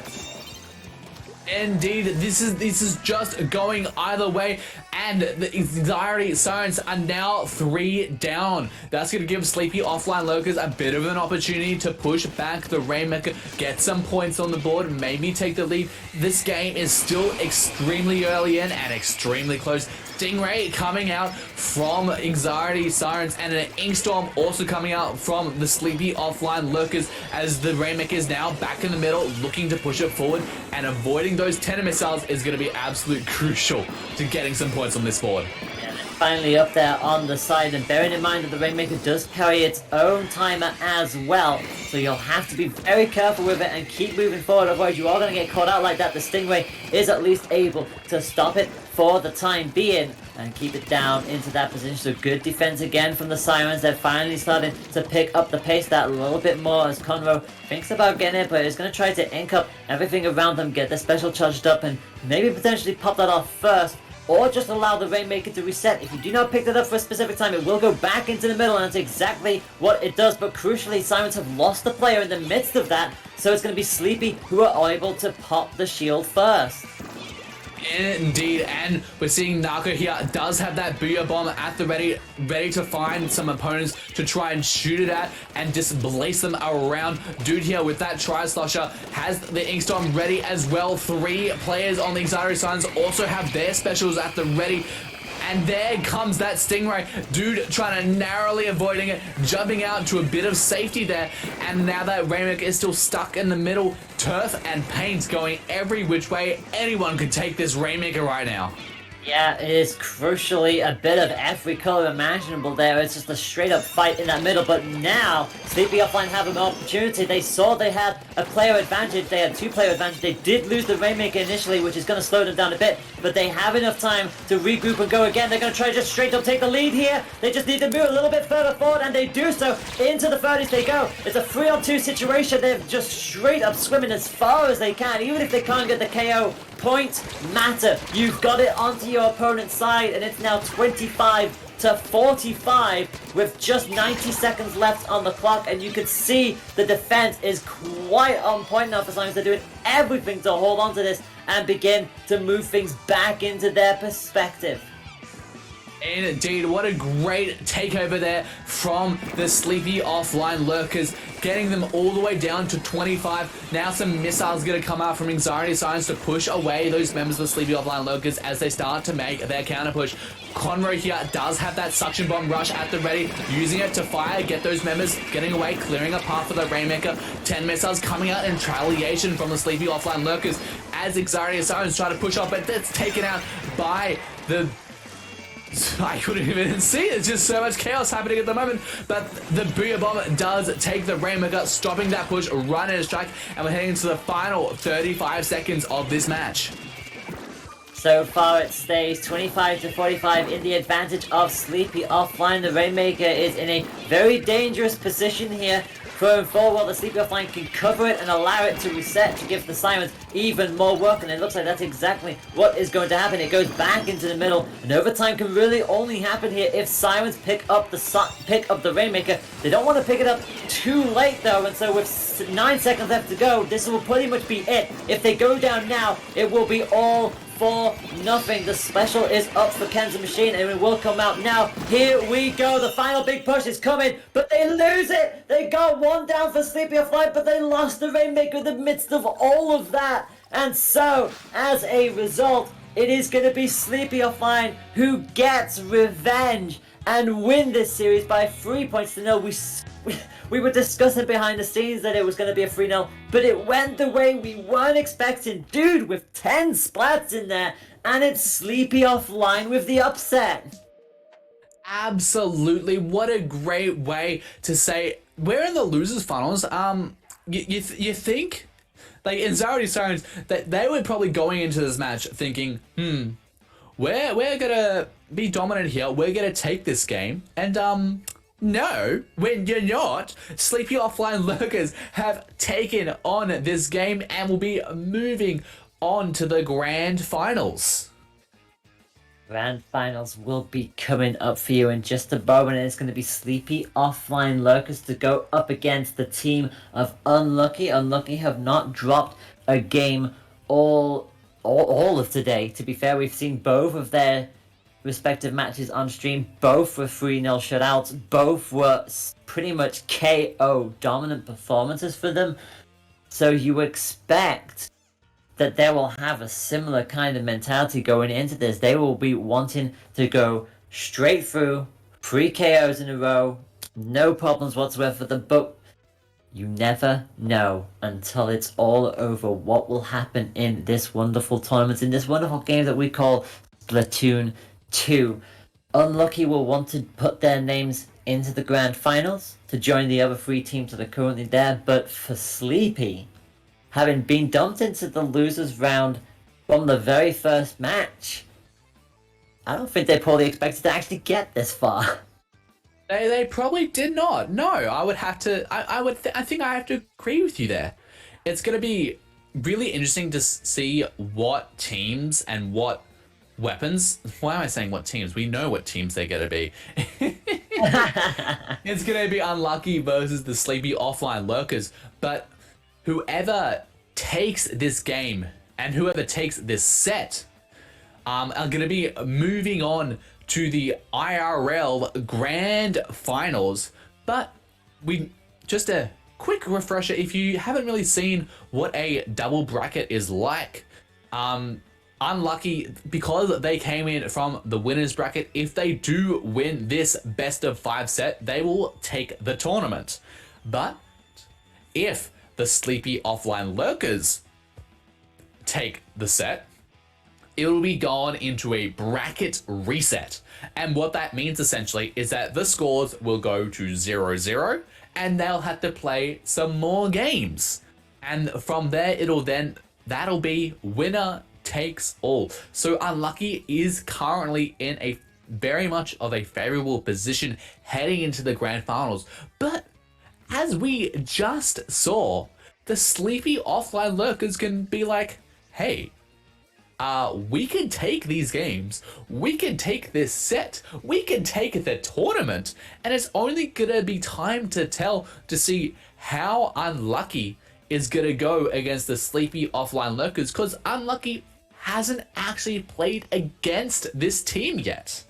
No, they have not. Like we said, they went down to Sirens in round 1, and it was Sirens that they fought in winners final, and they took out Untitled Squid Games in the match before then, so it's going to be incredibly spicy to see how Unlucky will do. But obviously they'll have been watching. They were already booked their ticket into grand finals early, so they have had plenty of time to just rest and have a look as to what sleepy offline lurkers are all about. We are going to be starting the grand finals. It's not against Inkxiety Zones, it's against sleepy offline lurkers. And it is going to be a lot of fun here. The lurkers will be in blue and Unlucky in the yellow. Our first match of the grand finals of our final online qualifier is underway, and both sides opted for some interesting choices here. We've got the sploosh, not just any old sploosh though, it's the cherry sploosh, and we've had somebody down immediately. It's Photon Jet with the shot already taken out of the equation, and Unlucky are going to continue to do their usual dominant spiel in the early stages, already pushing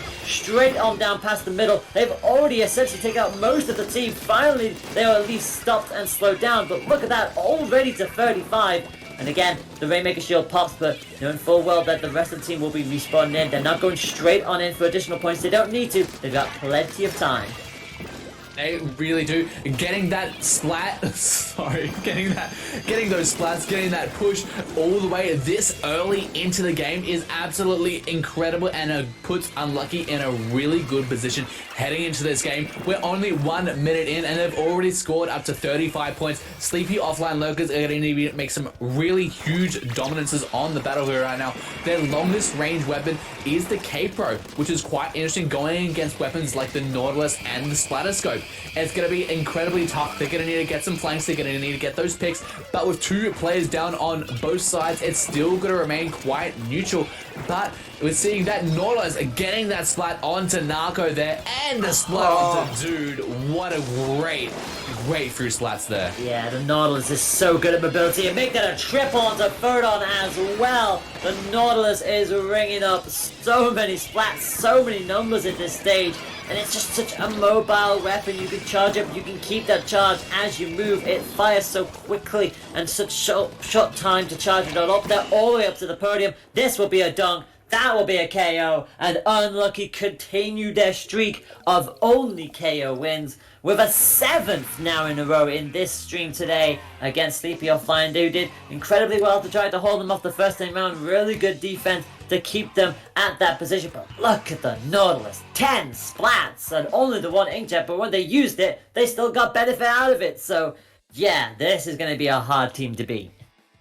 It really is. You're really in an unlucky position if you're going against this team. You might be the sleepy offline lurkers. You might be lurking somewhere. Come on, wake up. You've got to beat the luck. as you now are going to move over to Tower Control Mako Mart.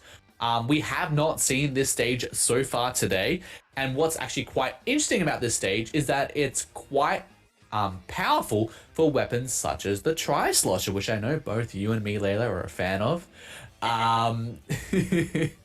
But it's quite a good stage for that because all the checkpoints are in quite crucial positions for any weapon that you can utilize some of that full of.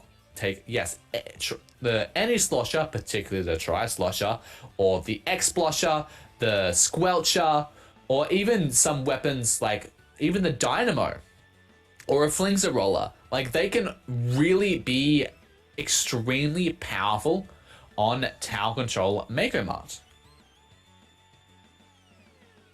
On top of all of that, it's again, we've seen this map already today. We've seen it with Zones and we've seen it with Clam. So to have it now with Tower Control just spices that up a little bit more. And obviously the elevation changes as well does start to make it a little bit more of a slightly harder challenge than usual.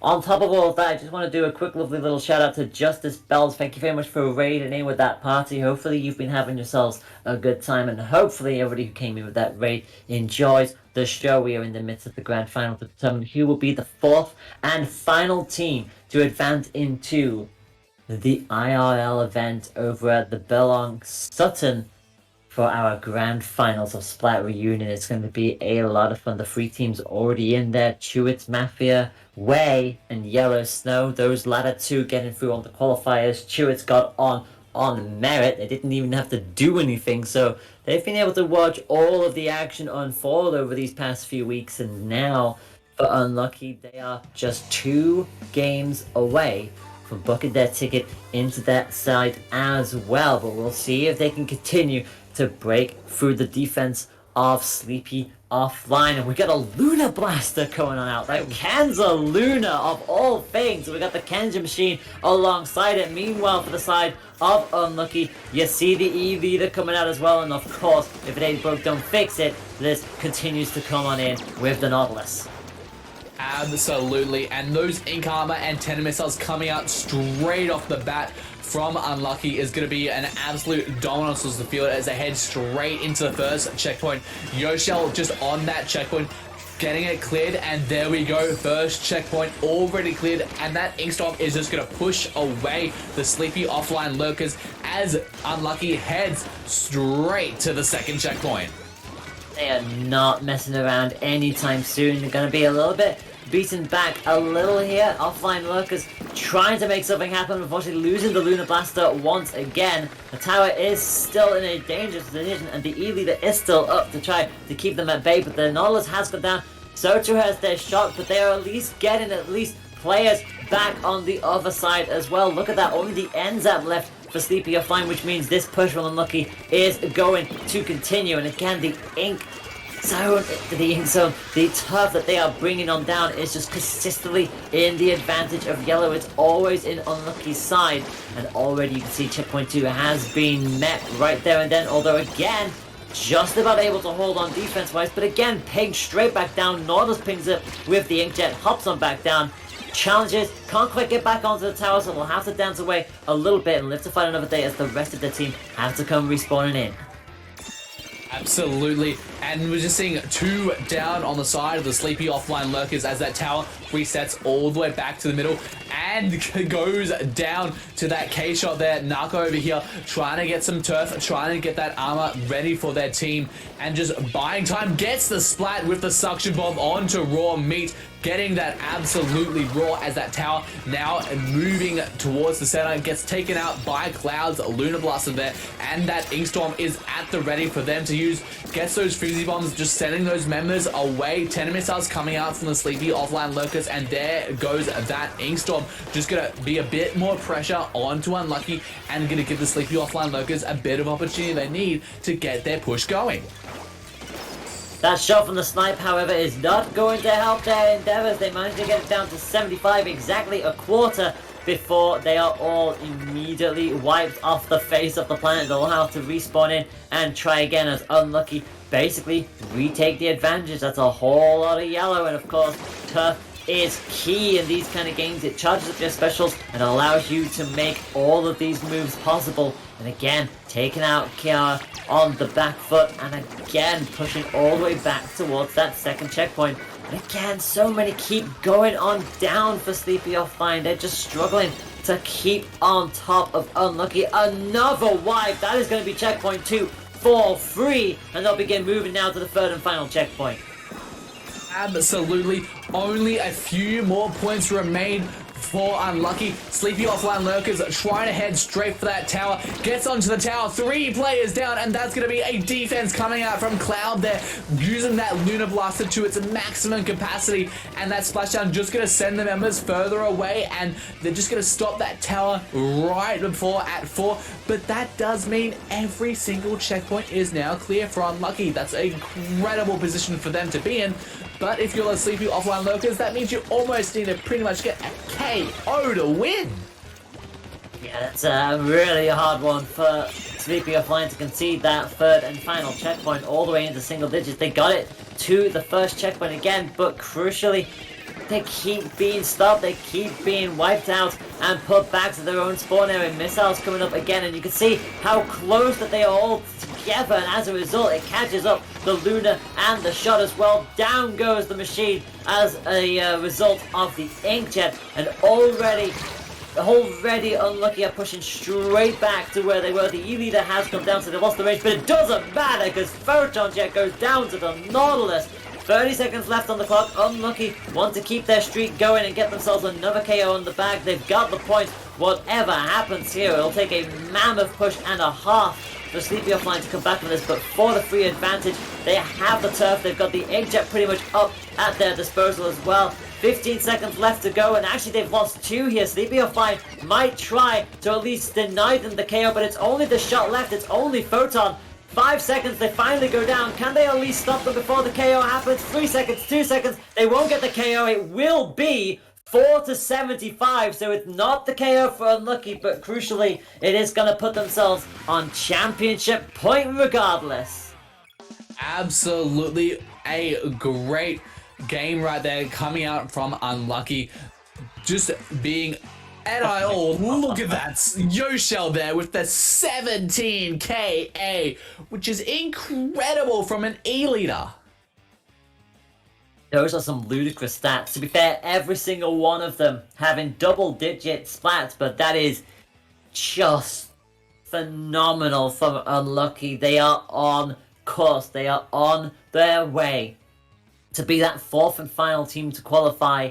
All they've got to do is win Splat Zones on the Reef, and if any mode emphasizing you must control the bridge, this is the mode that you have to control the bridge on, because directly underneath that bridge are 2 wonderfully small zones, and you have to take control of both of them to be able to have that, and it will be significantly in your best interest to take control of the bridge so that you are overseeing both of those zones at the same time.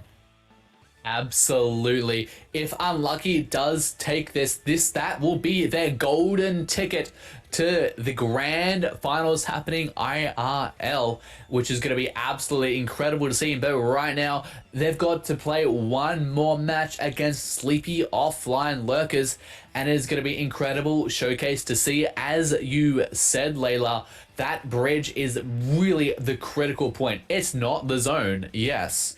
It's above the zone, and guess what? Ink falls down. So guess where you have to look? Up. Take care of that bridge and you will have this game.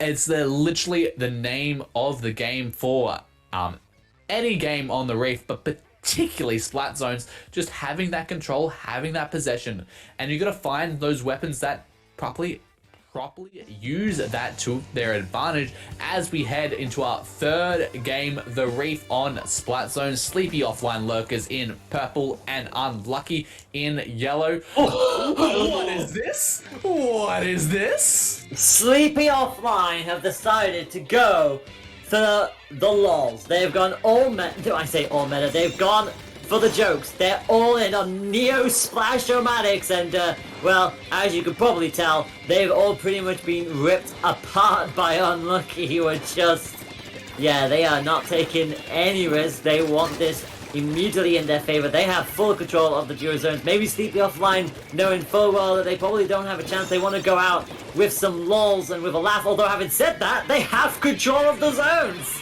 They do, and with the dual suction bomb rush coming out, it's going to push them a bit back. But no, LZ is going to be like, nah, you got all those suction bombs, not going to stop my Nautilus, as I'm going to send you 3 players down back to the spawn pad, as they've now retaken the zone. Sleepy Offline Lurkers were 1 point away from taking the lead there, but dude here getting some even more splats, gets that splat onto Madu, and just getting those splats all around. 10 missiles ready from raw meat, fires them off, and just getting those splats. 2 players down on the Sleepy Offline Lurkers, as that zone is just flipping every which way.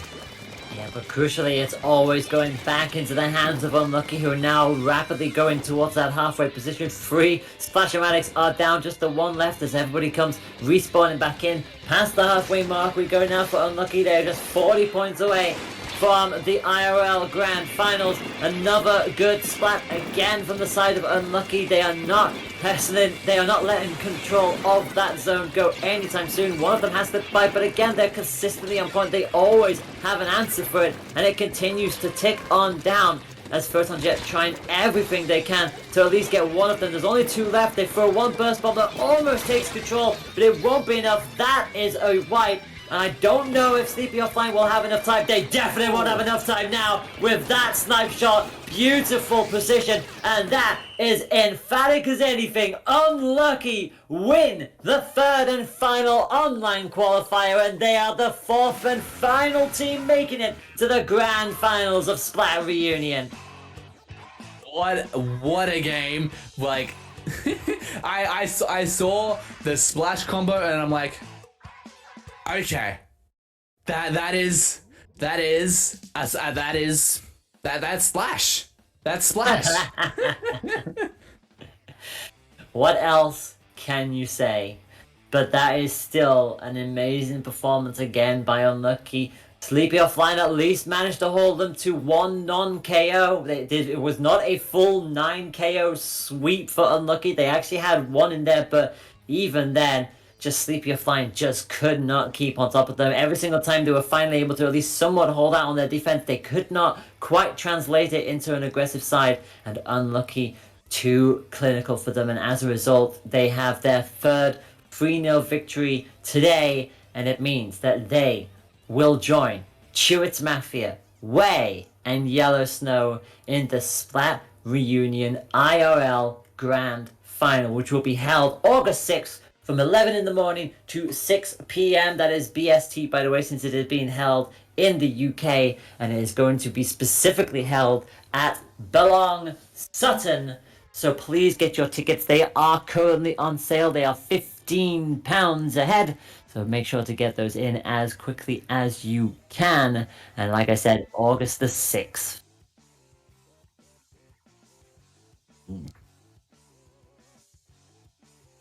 Yep. Sorry, I thought that was DJ who was talking to me. No, that wasn't me. We have a little voice in our ears just telling us this bit of information, and that unfortunately that is not my voice. So I think we're just going to quickly repeat what that says. So if you want to get a chance at this action, there is only 50% left. 50% of the tickets left. So if you want to get a spot in, you're going to need to head over to that start.gg page and snag your ticket quickly. Make sure to do so. You will not want to miss it, and there will be a stream for those of you who will not be able to make it to see all of the action happening as it is done. But yes, that is your 4 teams, your official standings for the 3rd online qualifier. It was Unlucky who won it with 3 complete 3-0 shoulders. In fact, every game that was involved both on and off stream today, I'm so used to streams being in the evening, were all 3-0 victories. It was Unlucky in first place, Sleepy Offline Lurkers in second with an impressive display over Inkxiety Sirens, who they got revenge over. Sirens will finish up in 3rd place on the podium at the very least. Massive Geese take 4th place, just missing out on that podium. They actually fell to Sleepy Offline Lurkers. And again, a quick shout out to Pink and to Untitled Squid Gamers, who also made up the numbers for this final qualifier tournament. You have all been amazing, and I hope that you've all had fun. What about you, D-Jam? Have you had some fun, and where can people find you, my wonderful friend? It has been an absolute blast to see these games tonight. If you want to find me on the internet, that's just at djam987 on Twitter, or if you want to see me on Twitch where I live stream, it's just djam98. Layla, where can we see you? For all of my esport endeavors, you can find me at Layla Ashwell. There is a current thing happening where I'm doing some very special Rocket League casting as every Saturday for the next 2 Saturdays, so be on the lookout for that. That is courtesy of College Cobble. Thank you very much for those. And if you want to see my VTubing shenanigans, you can find me at TK_Layla. That is on all social medias from that point onwards, and some changes happening on that side of the field. But enough about that.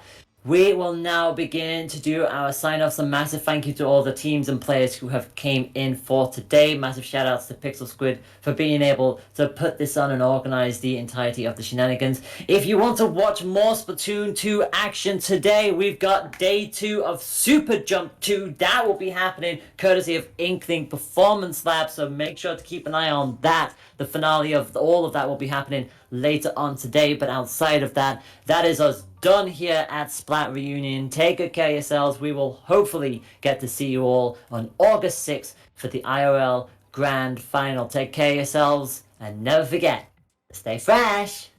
Have a good one, guys.